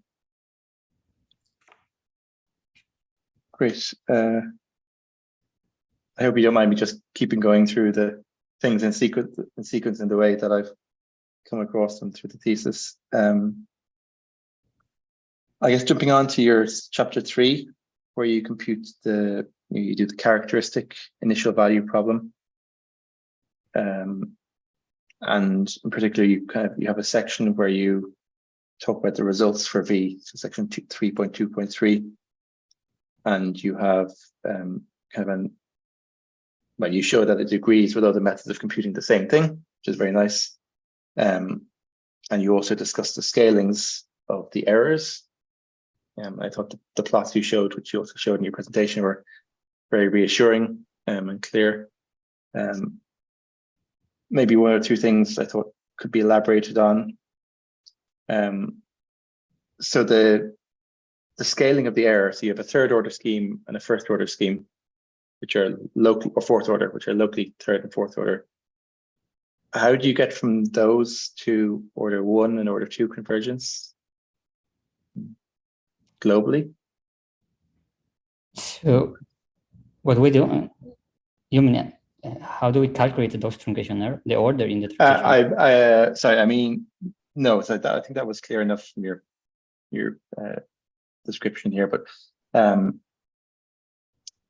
you go from a local error that is h cubed or h to the fourth to a global error that is lower order. And it seems like you drop 2 orders in H in going from local to global. Can you explain how the 2 orders come about? So we dropped 2 orders because it's related with the order in the differential equation. Like if we have a 2-dimensional a second order dimensional differential equation, a second order differential equation, we're evolving, our grid is 2-dimensional, and a way to quickly calculate the global truncation error is just take 1 point and see how many points we used. It's just take, how can I see it more clearly?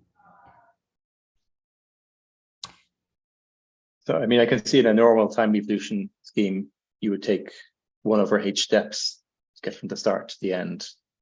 And so there would be one factor for 1/h in a normal Cauchy evolution. Right. So another definition for the global truncation error would be n time the amount of the local truncation error times the amount of points it took us to get to that final point. So for a 2-dimensional grid, the amount of point that take us from to a certain evolved point is n squared, and n squared will scale like 1/h squared.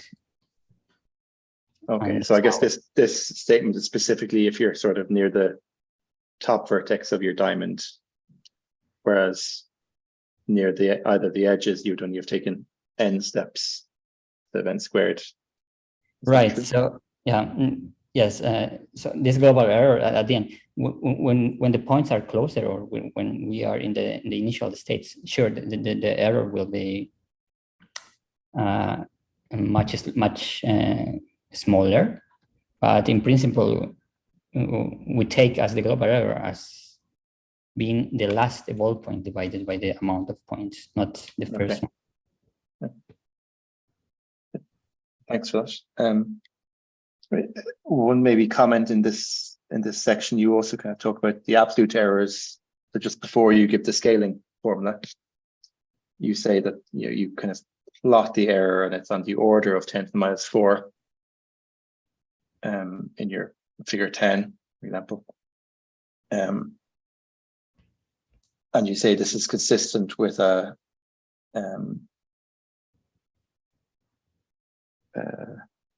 order 2h error scheme.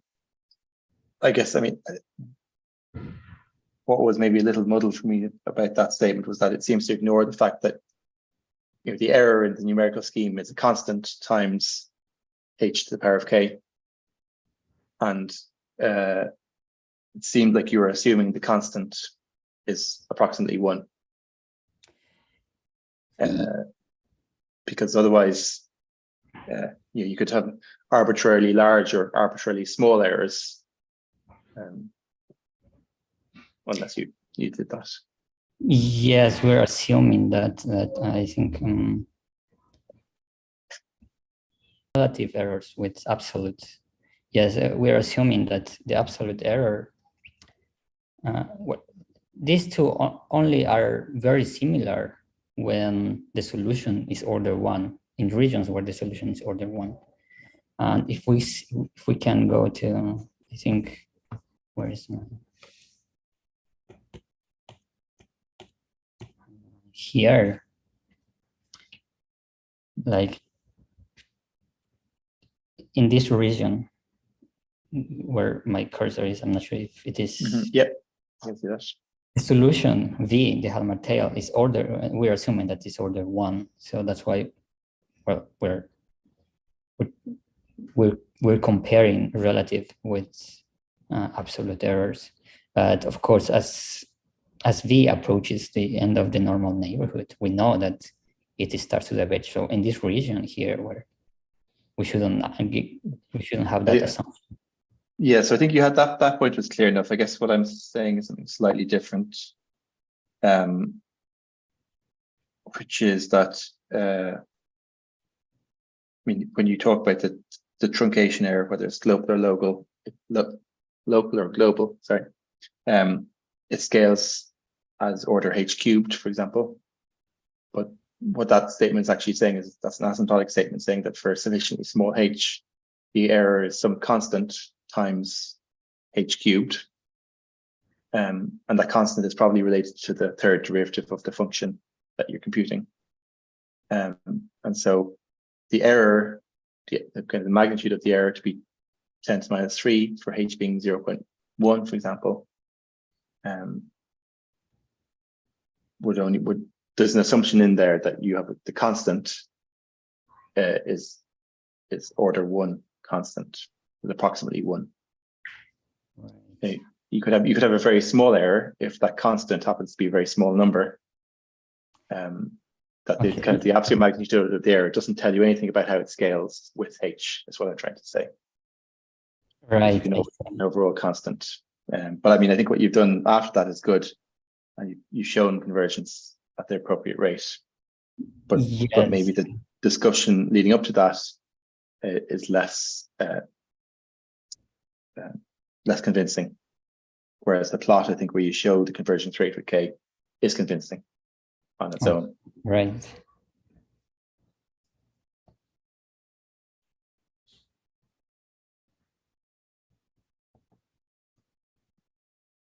Maybe I've got probably two more kind of more high level questions, if that's okay. One is like Adrian touched on this as well, the extension to Schwarzschild, and what you feel would be the big challenge in doing that. And you basically say that it's 2+1 problem now. That's harder. What's the fundamental reason that makes it harder? Is it just technically more complicated, or is there kind of a fundamental unsolved problem in doing that? Mostly technical, because in 2+1, our two-dimensional grid we no longer have a two-dimensional grid. We have a three-dimensional grid, and in 3 dimensions, the way how the light cone as a function of t, r, and gamma depends. It's not trivial, so it's not like in 2 dimensions. We have 2 lines, right? The light cone, and then we evolve from there. In 2+1, that surface is.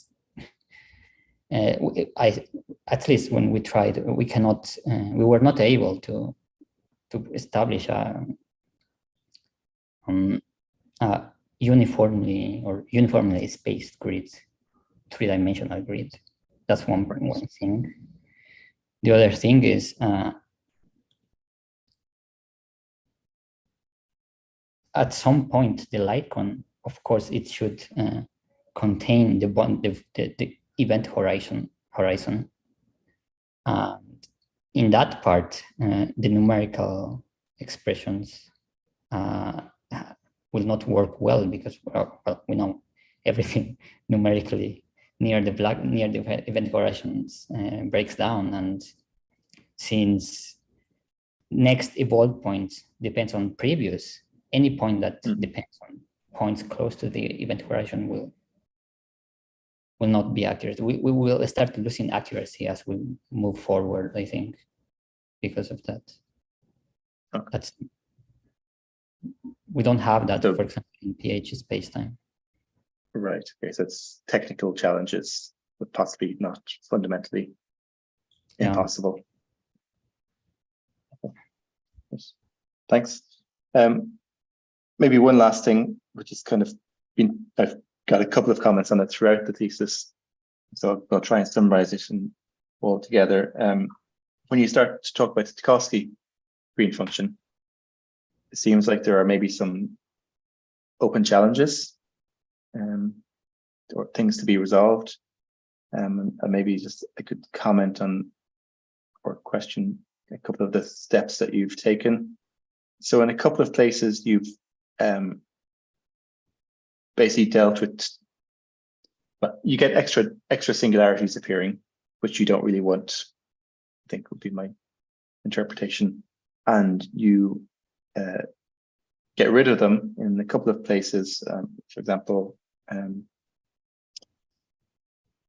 between just before 5.5.2 is one place, and then it also appears again further on, where you basically take an average from two sides to try and eliminate.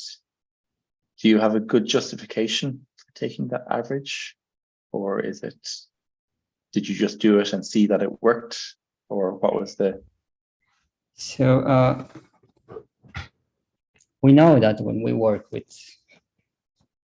perturbations in using the Tucholsky formalism or the Rage-Wheeler formalism, we will find this kind of discontinuities that will lead to distributions when we apply differential operators on them.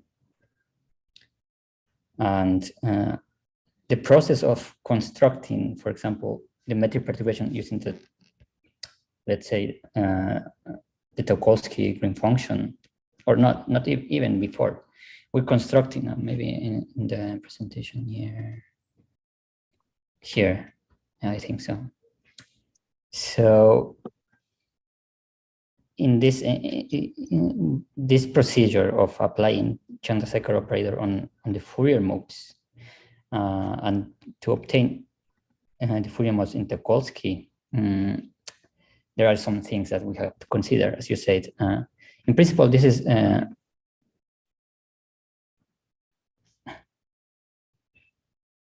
is continuous, right? But the moment that we apply a first order differential operator, this will become discontinuous. It will contain a discontinuity. And then a second order differential operator will return a delta sigma distribution. The thing is, these Fourier modes here should not contain those distributions. It's similar to G omega L. This other G omega L is another green function that should be continuous at everywhere, and only when we apply additional differential operators on this, we will start getting the same behavior that G omega L has. So that's why we need to remove those distributions, or at least those discontinuities, when we reconstruct this G omega L from G omega LT from G omega L. Okay, so I mean, I can certainly see how, if you take an average of the two limits, that will eliminate any discontinuities. But what's less clear is how that guarantees that you actually get the correct GT that you would want. It will certainly give you something that's continuous, but is there a justification for why that average over all directions might give the correct results? So the way that we check that is, first we checked it in this way, like we calculated this Fourier modes, this G omega LT, from using this expression, using the Chandrasekhar operator, and also solving directly the radial Tucholsky equation that G omega LT satisfies. So we found those discontinuities here. There was a shift in the, well, there was a constant value here when we use this expression, when we calculate this G omega LT. And so we found out that when we average the expressions, the limit in the R, when R goes up to R prime, this shift cancels out. The idea it's not new. This idea already was established by Nakano and Sasaki. They say that, okay, we will find these discontinuities, and in a general way, we can just take the average to remove this. But I think in in the thesis, we were able to use I think, yes, we were able to use an asymptotic expansion and show explicitly what they meant by averaging. We found those discontinuities explicitly, and we show that, in fact, when we do the omega integral, they lead to the undesired delta distributions. That they correspond to just eliminating delta primes and delta double prime functions, is that? Yeah. Okay. I guess the last, maybe while we're on this slide, last question / comment is you use this Chandrasekhar operator in the frequency domain. Is that defined when you have a sourced perturbations as well, or only for homogeneous? I know certainly I'm familiar with it with homogeneous solutions, whereas you're trying to apply it in certain circumstances to the green function, which is not a homogeneous solution. So are you at risk of kind of losing track of delta functions from the right-hand side of the equation for the green function that might be appearing or not appearing? So I should have clarified this, that this expression, it's only valid for r different from r prime, and the way that we calculate that value is taking a limit. So yeah, maybe I should clarify this. This expression here, it's only valid for regions where this g omega L is 0. So that means, well, as I said here, this g omega L, it shouldn't be the g omega L. It should be the Fourier mod of this expression, which is a homogeneous solution to the radial Gresham equation. And so the assumption is that any of these distributional things that might appear at r equals r primed would in any case disappear when you regularize, that you can just ignore them. Is that? So regularizing means that we not ignore, remove them properly and just justify why we are removing it. Mm-hmm. At the end, of course, the most vague way to say is, okay, we have to ignore them, but there is a reason behind. Okay, so there's a justification for excluding all of those. Okay. I think I've probably taken lots of your time, so maybe I'll say thanks very much for all your answers. I'll let Mark take over again. Thank you very much, Barry, for very pertinent and insightful, pertinent questions or insightful comments. Okay, so we'll move on now to our next examiner by order of distance. So Alexandre Letiec from Observatoire de Paris in France, one of the world experts in cell force, general relativity, post-Newtonian, and other things. So Alexandre, whenever you wish. Thank you, Mark. Hi, David, can you hear me? Yes, I can. Hello. Okay, perfect. So first I wanted to thank you for your neat presentation and also for your PhD, because I'm way less of an expert than Adrien and Barry on Green's function methods, and I certainly know nothing that involves H-bar, but I found that the way you write is very precise. I had the impression that you made an effort to be accurate, precise, and so it was pretty easy to read, even for someone like me who doesn't know much about all the technical details that are involved in all the work you did. So like Adrian and Barry, I think I'll go basically through the manuscript, and I may have a couple of comments, but it will be mostly questions. And I will start just like them with the outline, because I think it's well, it's the first paragraph, so I think it's very, very important. I also noticed a few things that I wanted to clarify with you.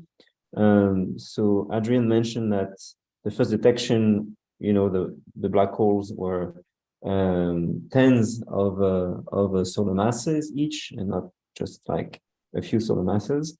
But in the same sentence, so you mentioned that to model that source, to describe the system, it was obtained mainly with numerical methods, and I think you then wanted to contrast the extreme mass spatial inspiral case where you use analytics.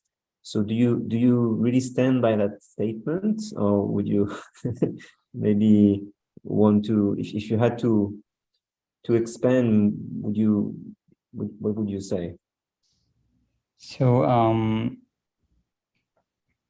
so in the LIGO case, for example, the binary system was an intermediate, as you said, if I'm not mistaken. For those type of systems, one usually uses directly numerical methods. I'm not sure. Well, I didn't confirm it that properly, but I'm assuming that. But moving to the different regime, like for the extreme mass ratio in spiral, we can identify different regions, how we solve this problem, this self-force problem. There are, as we know, there are three stages: the inspiral part, the merger, all those, and the ring down, right? In this process and this evolution of embryos. So when we are far from, when we are in the inspiral region, we usually use perturbative methods. Those perturbative methods involve expansions. Some of them are analytic, like we can use as we show. Well, it's not fully analytical because there are some parts that needs to be solved numerically, right? Like well, as I showed, how we're calculating the green function. It's a mixed for embryos. It will be a mix, at least in the inspiral part. It will be a mix of numerical and analytic expressions to some extent. Only when now the two bodies are close to each other, I don't think the idea of self-force no longer exists there, and then we relied on numerical methods to solve the problem in that regime. So I didn't have so much in mind the Emery case. I meant, you know, if you have comparable mass, say black holes. I think what I wanted to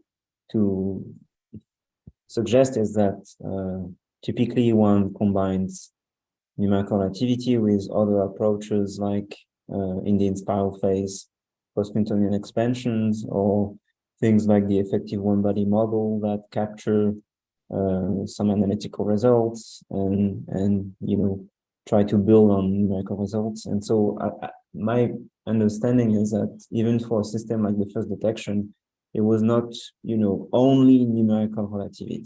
So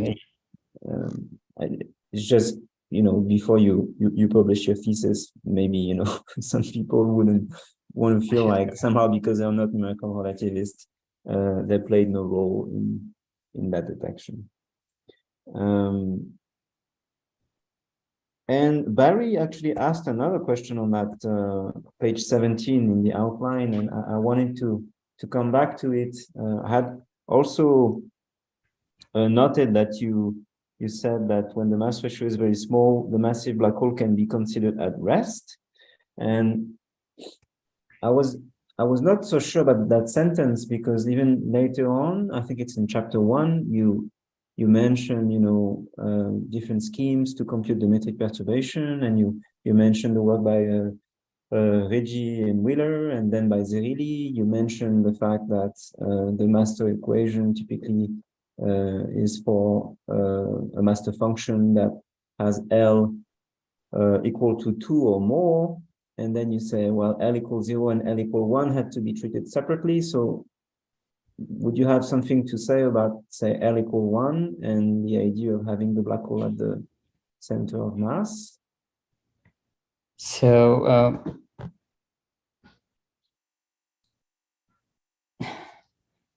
when we try to observe the gravitational waves at at a far distance from the source, we usually look at the radiation part, and the radiation part only involves the modes larger than 2.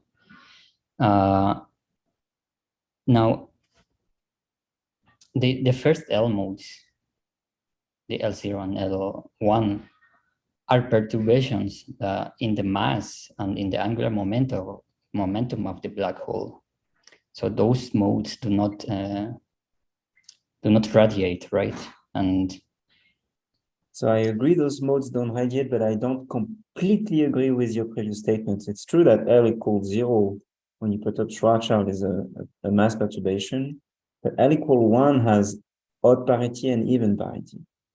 And it's only the odd parity that corresponds to an infinitesimal change in spin. There's then the even parity, which in fact is a change in the center of mass position of the binary, which is pure gauge. right. So maybe, you know, on that page, it would be worth maybe rewriting things a little bit to be more clear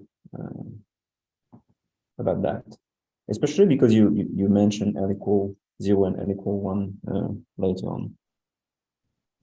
Okay. Then on page 38, I think there is like a space-time discontinuity that happens between equation 1.70 and 1.71, or maybe I didn't understand what's happening there, but I feel like I have something missing, but maybe it's because I didn't have the latest version of your manuscript. I don't know if that's something you've been working on after I received the thesis. But you see, right above equation 1.71, you're finishing a sentence, and then you introduce, you know, chi sub s, which was not defined, even though you take great care in defining everything at every step. So I was wondering if you were still writing this part, maybe. I'm looking at my copy right now, and I think here.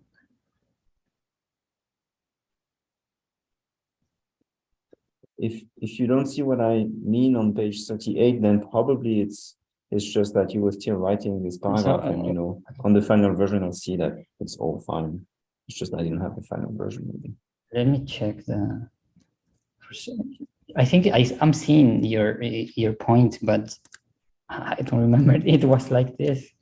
That's what.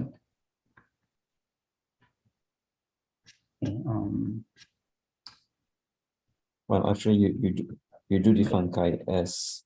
It's just you start with equation 1.71, and I don't see the connection with what's right above. It's not clear to me.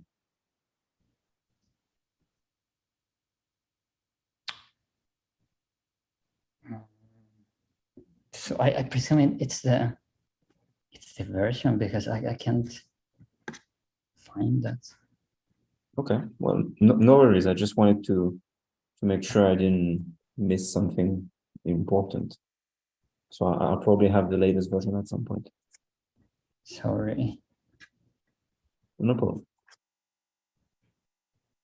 Actually, I think Mark asked me if I wanted to have, you know, each time the latest version, and I said at some point, no, please, I'll just work with this one, otherwise I'm going to get confused. So that's not an issue. So then on the chapter 2, so with my version, it's page 46. It's the first page on chapter 2. So you write, when solving the regular equation, we are constraining ourselves to the regular gauge, which, as pointed out in chapter 1, has some downsides during the regularization process. So one natural question that came out for me was, why then are you doing your calculations or some of your calculation in that gauge? How about doing the calculation of the Green's function in some other gauge where you wouldn't have such issues in terms of regularization? Is it something that you've considered, or is it like irrelevant? When calculating the metric perturbation, when we were trying to solve the field equation for the metric perturbations, we usually have two types of gauges. Gauges that are where the field equations are easy to solve or relatively easy to solve, and gauges where the regularization of the metric perturbation is easy to do. Like in the Lorentz gauge, regularizing the metric perturbation it's well established. We can do it, but solving the field equations of the metric perturbation in that gauge it's challenging, I think. Now, on the other hand, in the regular gauge and or even the radiation gauges, the equations are simpler to solve. As we saw, we provided a lot of different methods to calculate the rhetoric Green function. But the downsides are those distributions that we find when we start applying differential operators in the rhetoric Green function. When we construct the metric perturbation, we usually apply certain differential operators on our quantities, on our the rhetoric Green function. So that's the downside of Rich-Wheeler. Solving the field equation in Rich-Wheeler or using the Tokolsky equation, yes, we can do it, but we would expect to find these distributions, these discontinuities, and we need to deal with them. We need to address them properly. If we work in another gauge, like the Lorentz gauge, is where, well, if we were able to people regularized the metric perturbation in the Lorentz gauge. So the equations that we will solve there should not contain distributions or things that we find in the other gauges. So that's the trade-off that we do now. Okay. Or that we have, I mean.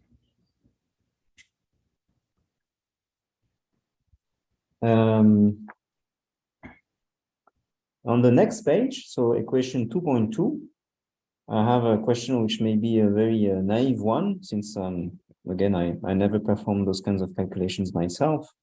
But it seems to me like you are here working with an arbitrary spin for your field. So I guess 0, 1, 2, except for the biscalar U for the direct part, which doesn't have a subindex S. Is it because it's spin independent? And if so, why? Yes, the non-direct part of the retarded Green function does not depend on the spin. Is there a simple way to understand that from a geometrical or physical point of view? So the way to see that, I think it's in. Let me go back to.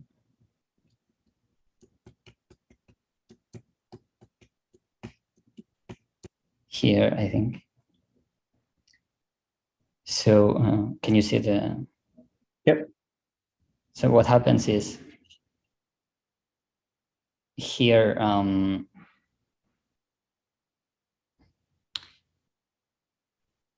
the contribution that comes from GS. Well, when we solve this, or maybe it is earlier here. Where is the marked form? Oh, here. Maybe this. So the only part of this equation here that so we know that GS will only have contribution to it's non-zero on the light cone, right?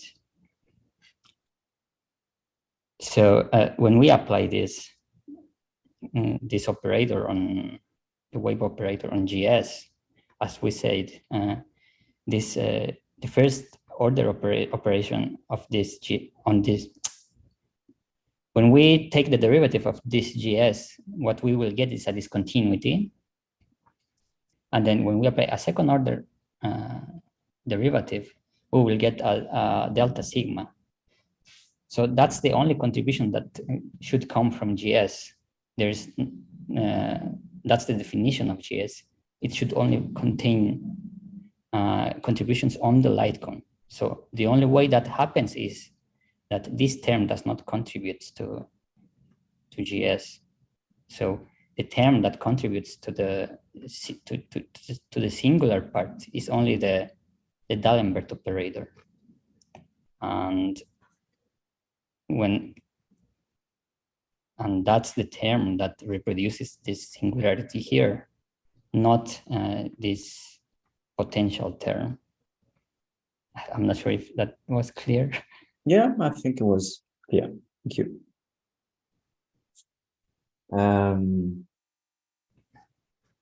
So I think that was the only question I had for chapter 2.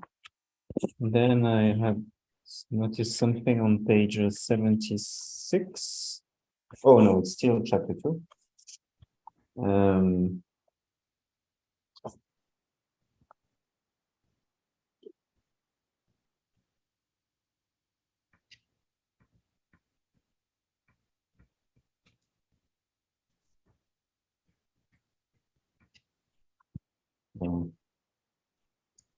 I'm gonna skip that.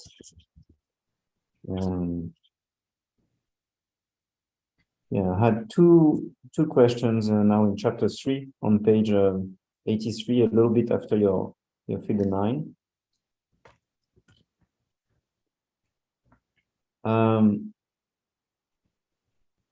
Probably my first question is just because I'm not familiar enough with that literature, but so you write that in previous works, basically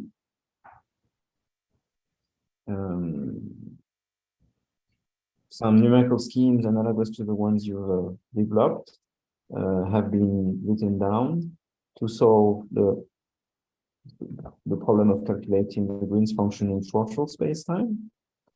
And then, so in your own work, you developed such schemes for a space-time, which, if I understood correctly, is supposed to be a toy model for Schwarzschild. So naively, I would think, if you have the solution for the space-time of physical interest, why would you then develop something new for the toy model? I don't know if I'm clear. So can you repeat the last part? So my impression, but maybe I was wrong, is that you're trying to compute some Green's function in some toy model of Schwarzschild. And for this, you develop some scheme, in particular with your characteristic initial data, with some accuracy and so on.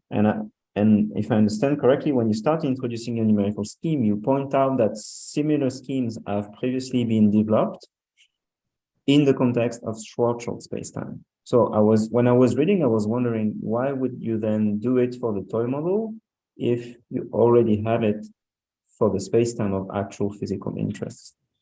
Okay, so I think to understand that, we should look at this plot here. Okay. So the main purpose of calculating the Green function is, well, for self-force calculations, we want to calculate the non-direct part. And the non-direct part, as I pointed out, we calculate this non-direct part using two approaches. One is just a mode decomposition in this region, in the distant past, and we usually match this result from the distant past with a result from the quasi-local region. The result in the quasi-local region is usually V, the Hadamard tail V. Mm-hmm. The problem is in Schwarzschild, V cannot be calculated. It has to be calculated with approximations or numerical methods. The most viable method to calculate V is via small coordinate expansion. But in some scenarios, in this case, we can see that there is a matching between the orange and the blue one. But in some situations, that might not be the case.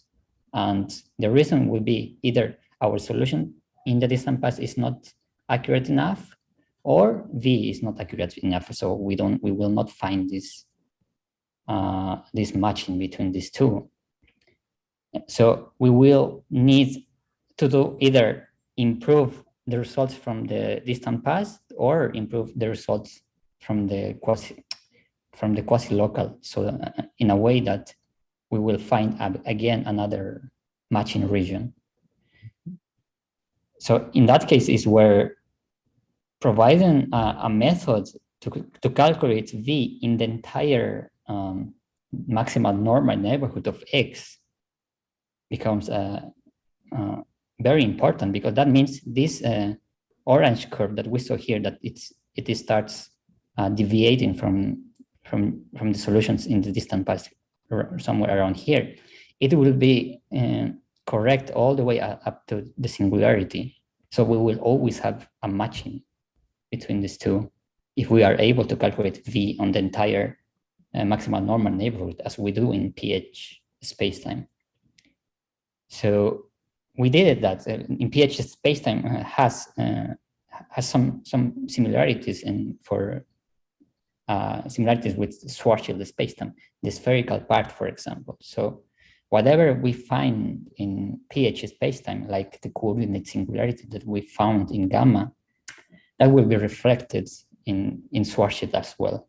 So if we are able to properly handle and solve V in pH spacetime, that will give us at least an idea of how we can calculate V in Schwarzschild and potentially in the entire maximal normal neighborhood. Okay, thank you. I think I had misunderstood what was previously known and then what was the actual specific contribution about using that model. That was not clear to me.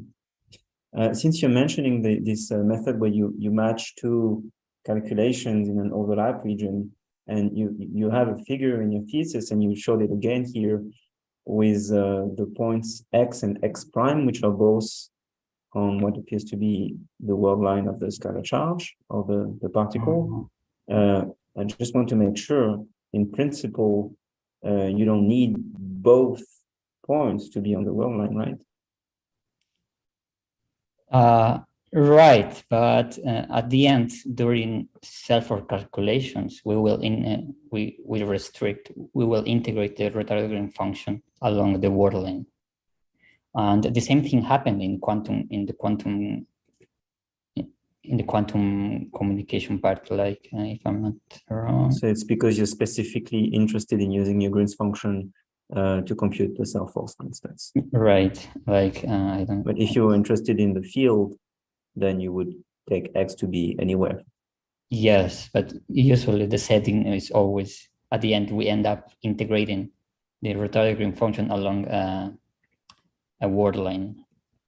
I'm not sure. Okay, here, for example. So what we find here is that at the end, similar, the C2 and D2 functions that requires an integral of Giret at the end, it turned out that it will be along Bob's word line and also Alice's word line. So we end up in a very similar situation as we find in when we calculate the cell force, for example. Okay. If we want to calculate the field outside a word line, yes, we can, as long as we are able to provide the retardation function on the entire space-time. But I'm asking because if I remember correctly, for some time that was one of the objectives of some of the people in the self force community, not just to use the Green's function for the self force, but also for the field itself, especially people coming from the effective field theory community. All right, I see. So I had another question related to the work you did and presented in chapter 3, where you mentioned it in your presentation, the fact that in the pH spacetime you end up having those first order derivative terms with respect to gamma, and there's something new apparently with respect to previous work, which is this coordinate singularity, which seems to, I didn't understand all the details, but it seems like it's responsible for some complications. And I was just naively thinking, well, how about doing a coordinate transformation to get rid of that coordinate singularity? Is that a possible solution? I guess not, otherwise maybe you would have done it, but what's wrong with that? Okay, so what happens is there are certain coordinates where we can establish the characteristic initial, the scheme, in a much easier way. Mm-hmm. And that involves working with some kind of null coordinates. That happens in Schwarzschild. Here, it's a little bit different, but the expressions that we find here, like eta minus gamma, with this, for these variables u and v, are very similar to what we found in Schwarzschild. In Schwarzschild, I think we have t minus r star and t plus r star. Here, it's not the case, but it's very similar. Eta is a proper is a time coordinate, and gamma as well. Gamma is not a coordinate here; it's just the distance, the angular separation. That's the difference. And now, that's the main, I think, the key part for establishing the characteristic initial data, the possibility of rewriting the wave equation as a function of, well, yes, using the u and v variables. If we do another transformation, I don't think, like, for example, this first term, the second order derivative, when we look at here, it is, we can integrate it directly because we're working in the u and v coordinates. Mm-hmm. If we move to another coordinate, or, well, now here, sorry, but here u and v are not coordinates. In general, they are coordinates, but here are just variables that are very similar. If we move to another coordinates, it will be difficult to do the first integral, for example. It will not be exact, like, say, using Cartesian coordinates or something like that. Okay, so if I understand correctly, you could change coordinates, but then you would lose the main advantage of the kind of coordinates you've introduced in the first place, which are null coordinates or analogous to null coordinates that allow you to write down a characteristic initial data scheme. Is that right? So in a sense, you can't, it seems like you can't avoid those first order derivative terms and this coordinate singularity. Unfortunately, we cannot. Well, Adrian suggested the rescaling. It's a way to jump or to avoid this problem, but the drawback of that is that we will not be able to calculate v along gamma equals 0, and I think v knowing v along gamma equals 0 is an important result. Okay. And I think it's my last question. It's in chapter 5. Basically, it's right before your conclusion. So if I understood correctly, you've done some work on trying to solve for the Green's function in using the Tucholsky formalism, and it seems like you encountered some technical issues, and so work in progress, not easy. But so when you write that you're planning on continuing to develop this approach, I was wondering if, you could tell me if you think like it's kind of promising and you think you will get there, or if there are like some major roadblocks, and if not, then can you reconstruct the metric in some gauge like radiation gauge? I mean, have you started thinking about those kind of questions, or is it really too soon? So at least when we look at this, especially at this plot here, where we're applying the Chandrasekhar transformation in the time domain and in both L modes, the L modes of the full regular green function and the L modes of the L modes of the direct part.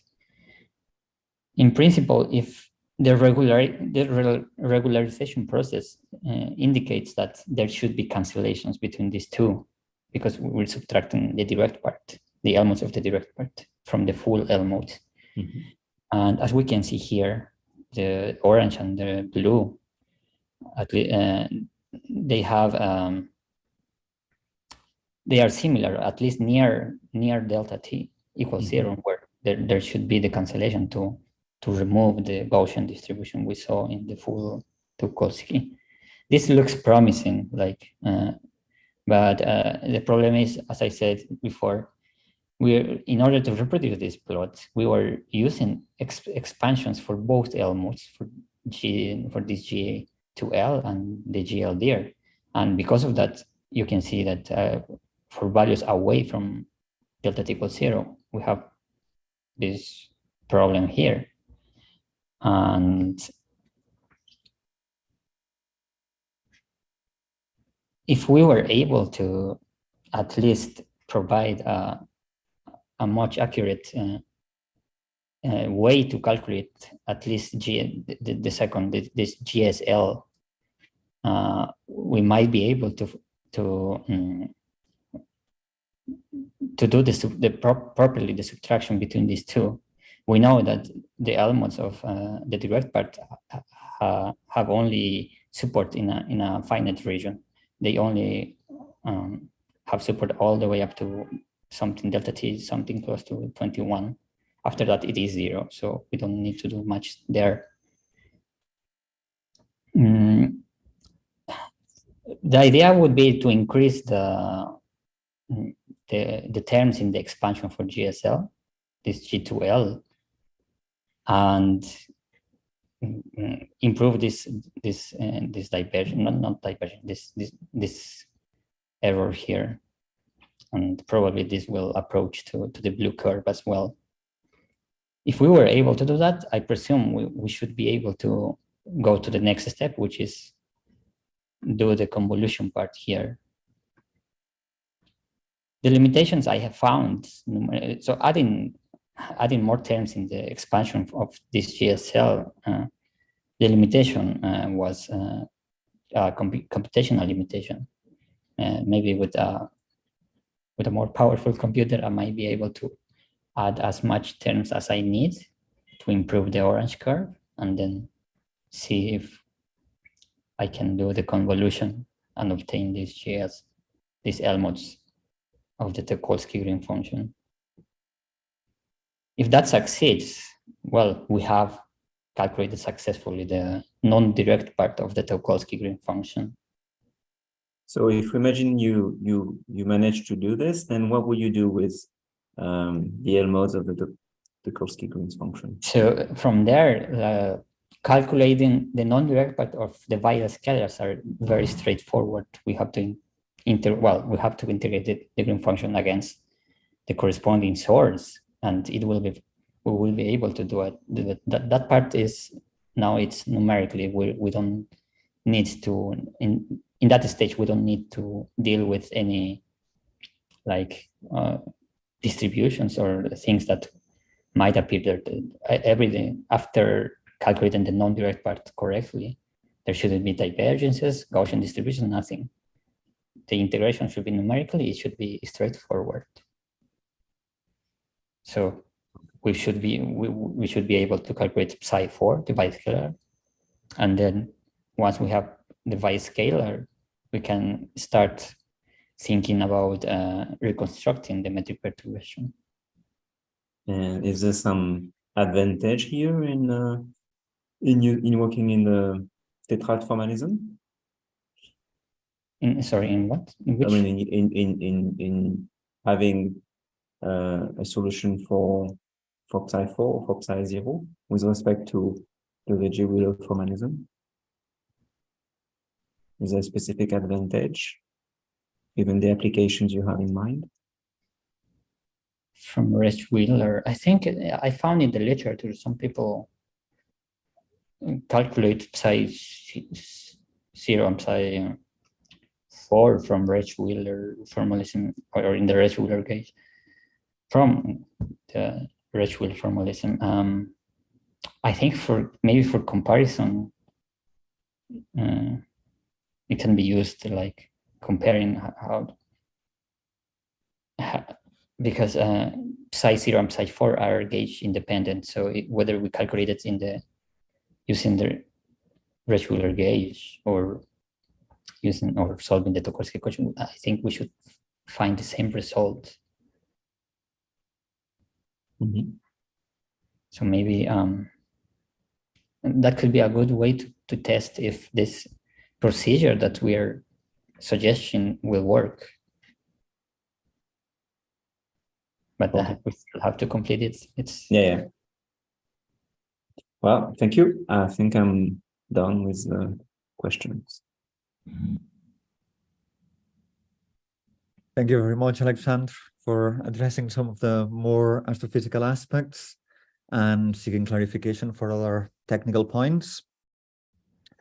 So we'll move on now to the last examiner, Raisa Mendes from CBPF, one of our local experts in gravitational physics. So Raisa, you can start questions. Can you hear me, David? Yes, I can. Okay. So first of all, thank you very much for the invitation.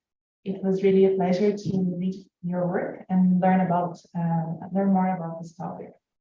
So although I'm familiar with the basic ideas and tools, I'm certainly not an expert in self-force calculations like the other colleagues in the committee. So I'll just make a few comments and ask some more general questions. So I think that, overall the thesis is very well written. There are some typos, I can send some to you, but the text in general is very clear. As Alex already noted, there is a place above 1.71 where there is certainly, because you were talking about the vacuum case, and then some source appeared in the right-hand side from nowhere, so you may want to revise that. And also in page 120, there is some block that's repeated. But again, just a few typos that do not prevent the reading of the text. Okay, so let me go a little bit through the text. In chapter 1, you lay all the basic foundations. Maybe here I can ask some simple questions. So first of all, you mentioned that the L=0 and L=1 modes cannot be computed in the Reggie-Wheeler gauge. And I had two questions regarding that. First, can you explain to me physically what's the reason for that?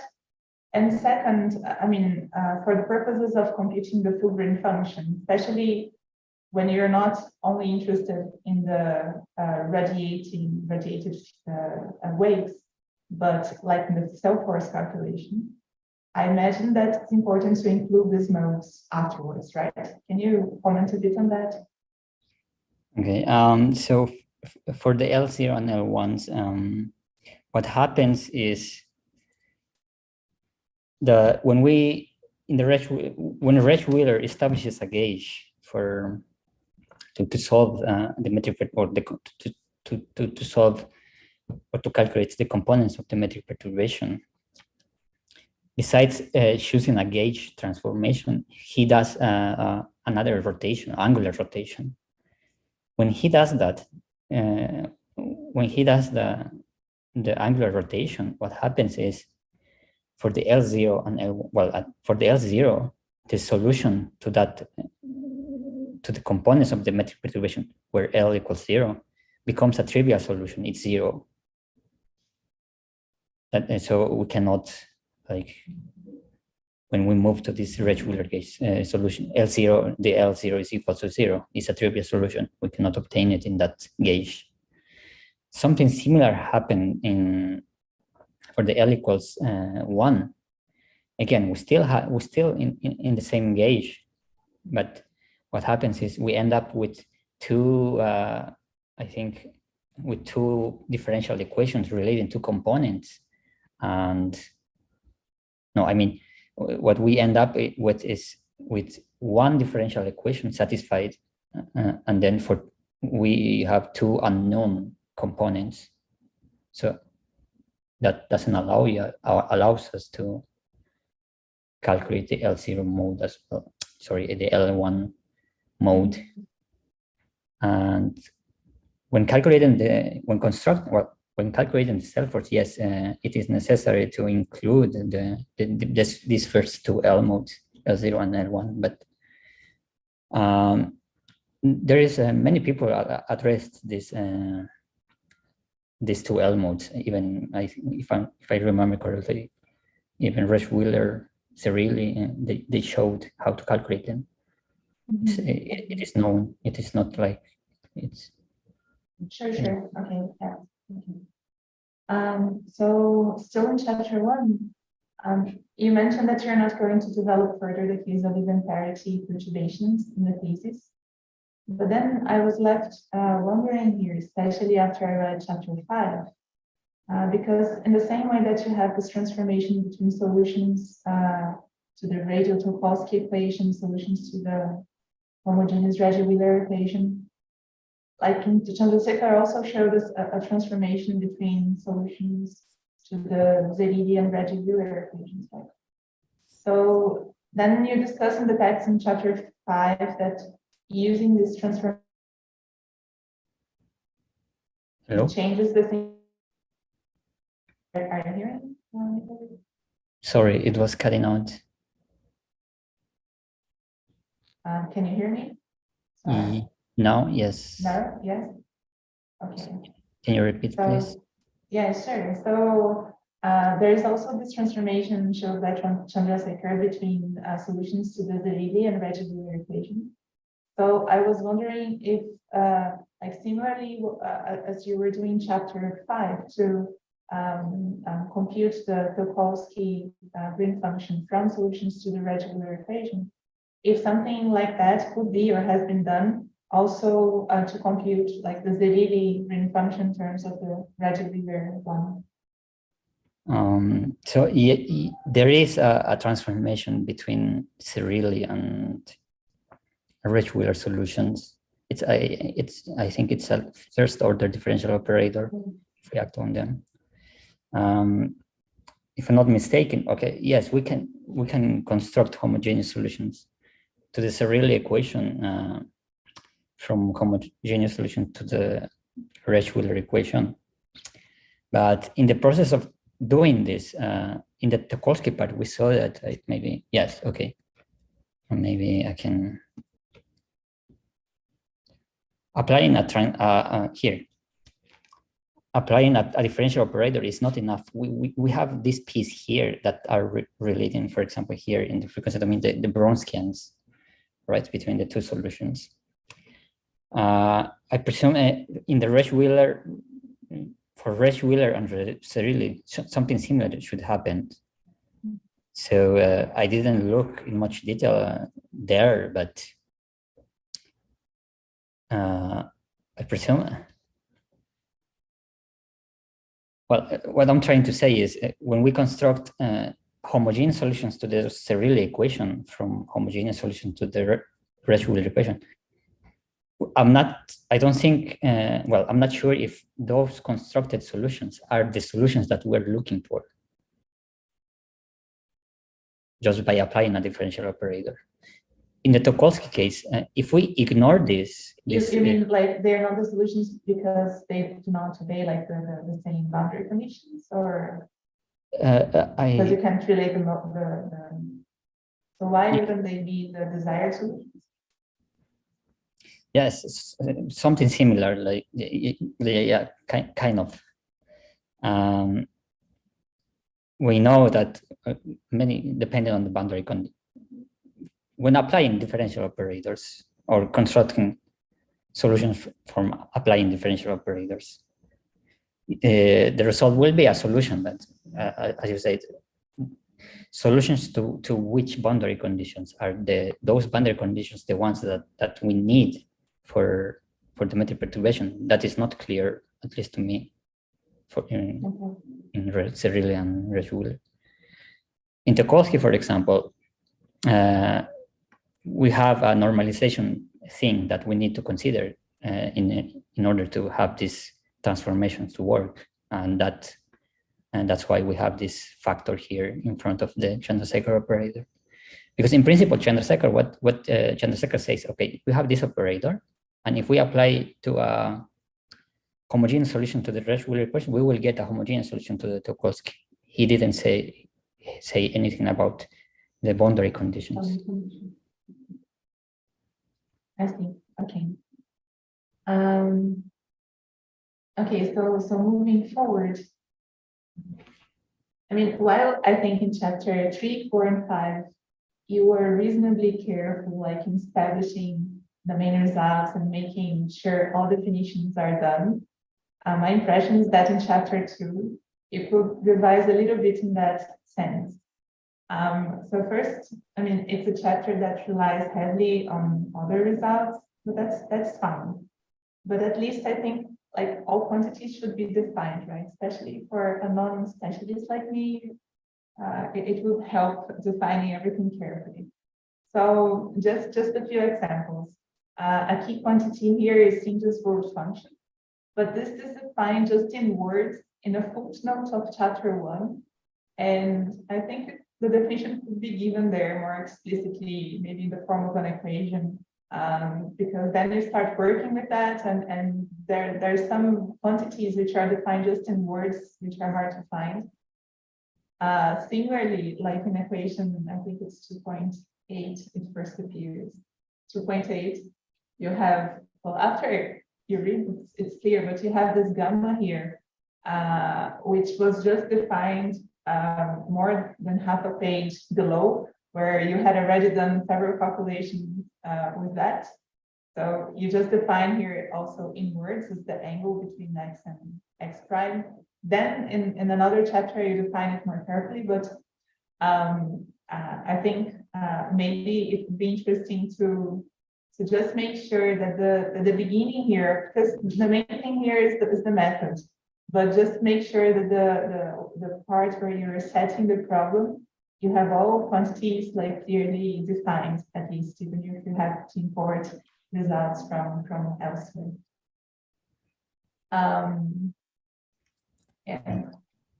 Also, a very small suggestion. In chapter 3, there is this discussion about caustics below equation 3.13. And I think it would be really helpful here to add some figure to visualize what's happening. I had it was hard to, it would be much simpler to visualize what was happening with maybe a plot there. Okay. And also in this chapter, so this is just yeah. So by at the end of the chapter, here you mentioned that for the specific page 96 of memory, you mentioned that although the scenario that has been considered in figure 10 was computed before, in your work, you have like this new results where this characteristic initial data scheme is much more efficient, and then you show the result for the entire maximum neighborhood. And then you just say in words that reproducing the result in figure 12 without using a CID scheme might require an extra effort. So you're trying to like sell the method as being more efficient, but I had the impression that it was lacking some sort of more concrete comparison. If you understand, like you're saying, oh, well, this method is good, so it would be very hard to reproduce this with existing methods.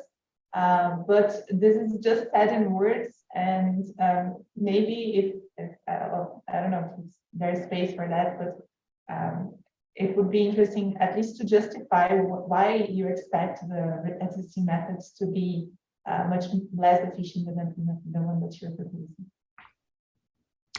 I don't know if you want to comment something. So, well, what is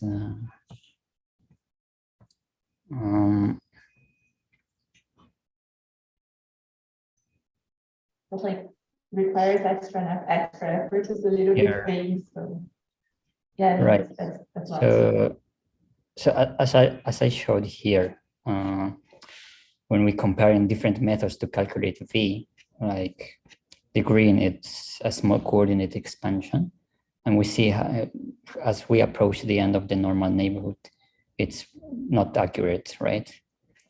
And the Hadamard series, it's even worse. So, and the two methods that works very consistently near the end of the normal neighborhood are a mode sum for the full rotary green function, or the method that we described here, or our CID scheme. However, for the rotary green function, great, it works in this region, but we have to still have in mind that we're calculating the full rotary green function. So we have here a Gaussian distribution that needs to be handled. So we need to do a matching process, something, a method to remove this Gaussian distribution. That's an extra effort, what I consider an extra effort. And for the other cases, like for the Hadamard series, for example, the gray dashed, if I'm not mistaken, here I only used two coefficients in that Hadamard expansion, two leading order terms. Yes.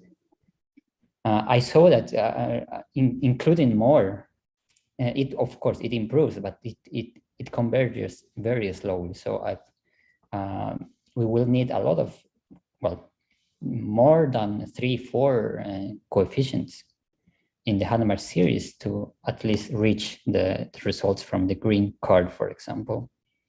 And the same goes for the green curve. It works well. Unfortunately, the green curve, I didn't calculate it. It's just we saw that I didn't calculate it explicitly. It's just as a result that I had to. It was provided, but this small coordinate expansion is very similar to what we do in Rech-Wheeler for VS. The same method that we use to calculate the orange curve is for that green curve there. So you can see here that here we did have more control in calculating this. I think we used something 21, 22 terms in the small coordinate expansion to reach this value. And yet that was not enough. We wanted to go beyond, but we had computational problems. And that's why now when we look at these three results, the best one is the red. There is no Gaussian distributions at the beginning. It goes as expected near the end of the normal neighborhood. The other ones, yes, they work well in certain regions, but in other they don't. So I see. I think it would be nice to discuss a little bit more of that in this paragraph, to sell your work, right, a little bit more, and to are patient.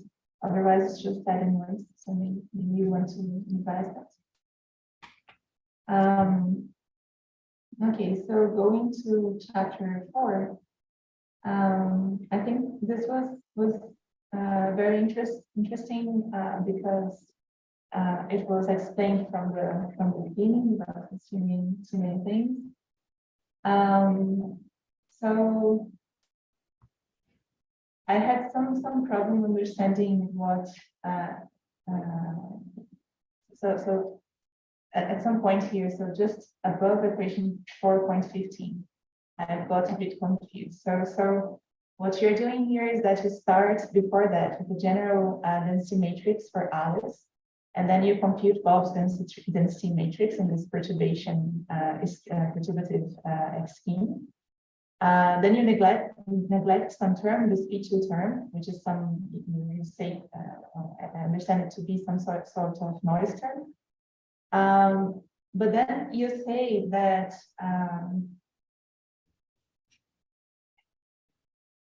so here you make some restrictions to the setting, right? So you're going to not analyze any initial state that Alice may want to send, but just a particular state that gives rise to optimal communication, right?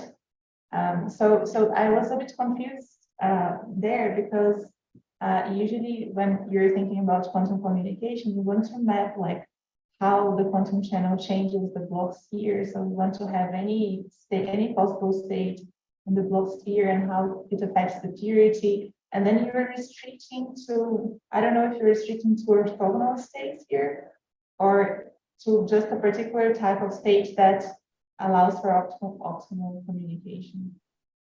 And then like this motivates this P in equation 4.15. And from there onwards, you're just going to focus on this sum of C2 and D2. So it seemed really crucial, this discussion. And yeah, if you can comment a little bit more on that. Okay.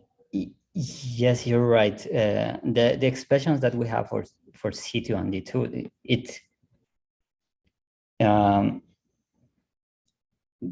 there is an arrangement that we need to do there. Unfortunately, this part of the calculation was not made by me. It was made by one of my collaborators. What I remember is that he commented that this expression is for a certain optimal, I think, optimal communication, optimal, I don't remember exactly, but it's jumping from the matrix density to this coefficient. It's not straightforward. There are some assumptions that you need to do to obtain this exact expression, these expressions for C2 and D2. I'm not very aware of that. We didn't open those calculations. Our collaborator provided us the final result and saying, okay, this is how we should calculate signal strength. Yeah. So I guess, I mean, the plots show very well how the response depends on the space-time location of the detectors. They are very nice. I guess the question that you're answering would be, at least indirectly, how communication is affected by the space-time curvature with respect to Minkowski space-time, right? Right. But here then it was a bit unclear to me the role of the quantum thing here, because communication, unlike like quantum teleportation, is something classical. You can send a quantum state classically. It's only that your quantum channel is in general more efficient than your classical channel. But there's no analysis of there's no attempt of comparing an equivalent classical channel with this quantum channel, or really, it wasn't clear to me that in this chapter, really what the main figure of merits, figures of merit that are relevant here. You know, like what do you want to compare? What do you want to say? So for me, this was something in between classical and quantum communication, and the role of the quantum part was not really explored. I was not particularly convinced that arguments that you make when you change the detector to be a harmonic oscillator and put some coherent state there. So I think that the plots are very nice, but the basic question, like you're trying to answer, was a bit unclear to me. and whether that's more relevant, the figures of merit that you choose to plot are really the most relevant ones.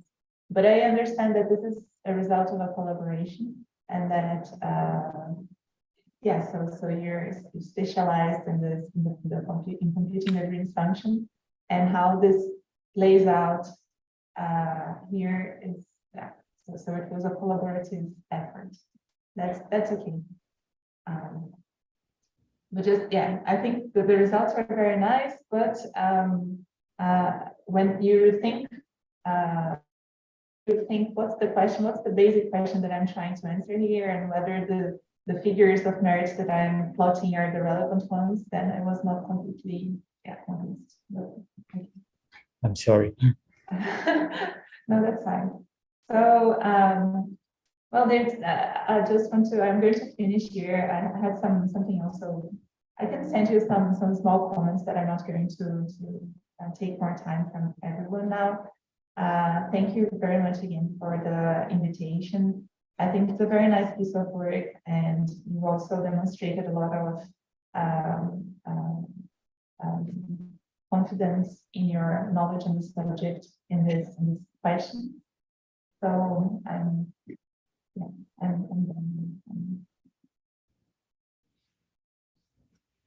Thank you very much. Thank you very much, Raisa, for many precise and appropriate questions. So thank you very much again to all the examiners for their time and for their efforts. So the next stage is the deliberation stage. Just to say, before, I'm very much conscious of people's time, but just to say a couple of words before we move on to that stage, just to say how I can vouch for how extremely hard David has worked throughout the whole of the PhD, not just now at the end, but all the way from the start, over all the years, how incessantly, and the level of regularity. So I'm very impressed with that, and particularly with overcoming. It's been through a period of pandemic and then my moving to Leipzig physically. So it's been easily 3 years, if not more, where it's been supervision online, and David has been isolated in some sense, although we've of course been talking online. But you know, it shows character and persistence to extremely high and impressive degrees.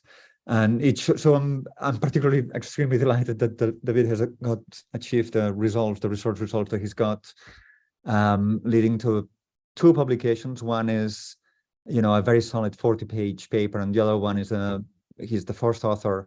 And there's potentially, well, there's also a master's paper a paper based on your master's results that you published during the PhD, a follow-up on the master's results as well, which is unrelated to the PhD, but also another paper during this period.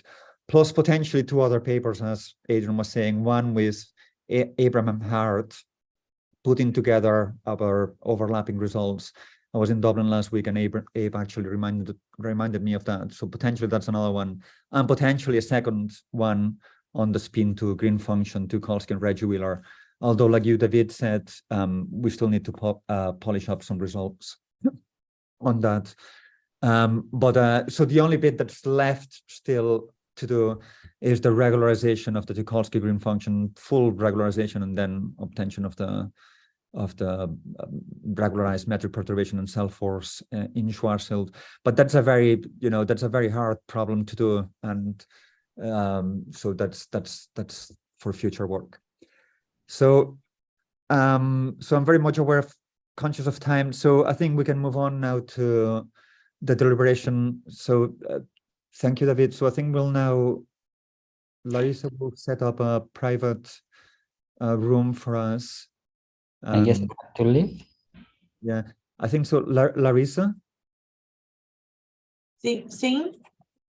Acho que bom, as perguntas da banca já terminaram e agora é o momento da deliberação. Isso, vou enviar vocês para uma sala simultânea, tá? É só aceitar na tela de vocês. Você vai enviar um link para outra sala, isso? Isso, tá aparecendo já para você? Yeah. So if you, Barry, Adrian, and Raisa can join the link that you should see appearing on the screen. Quando finalizar, é só sair da sala, tá? Ok, ok.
Okay, so I think we've got, yeah, Adrian, Barry, Larissa, Oi. not Larissa, Raissa. Desculpa. And Alexander had to leave, but before this, but he already told me what his decision was, which is a pass, just like everybody else. So it's an unanimous. You've passed the defense, David, with minor corrections, which I'll need to overview. But many congratulations, David. I'm very happy for you. Thank you very much. I don't know if you clap for. Thank you very much. Larissa, Oi. acho que temos um formulário para preencher? Ou... Não, a ata e a folha de outra já de rosto já é toda preenchida por nós aqui da Coedu. A banca só vai assinar no nome, eu mando um e-mail tudo explicando tudo direitinho como assinar a ata e a folha de rosto. Ok, ótimo. Isso acho que já sabe porque já participou de uma banca e sabe como é que funciona. Eu só mando a ata e a folha de rosto direitinho e vocês só assinam. Não precisa preencher nada, não. Mas eles têm que colocar uma indicação se foi aprovada, reprovada e qual tipo. Tem diferentes. Na ata já está constando isso. Quando vocês já dizem aqui o resultado, se foi aprovado ou não, a ata já está escrita. Ok. E não tem diferentes níveis de aprovação com. Não. Ok. Ok, ótimo. So Larissa is just saying that all we need to do is just sign a form that will say pass, and that's it. There's no, literally not even with corrections, without corrections or anything like that. So I think Larissa will send it to you, very soon. Muito obrigado, Larissa. Nada. Tchau, tchau a todos. Ainda não estamos live, né? Ainda estamos live. Sim, sim.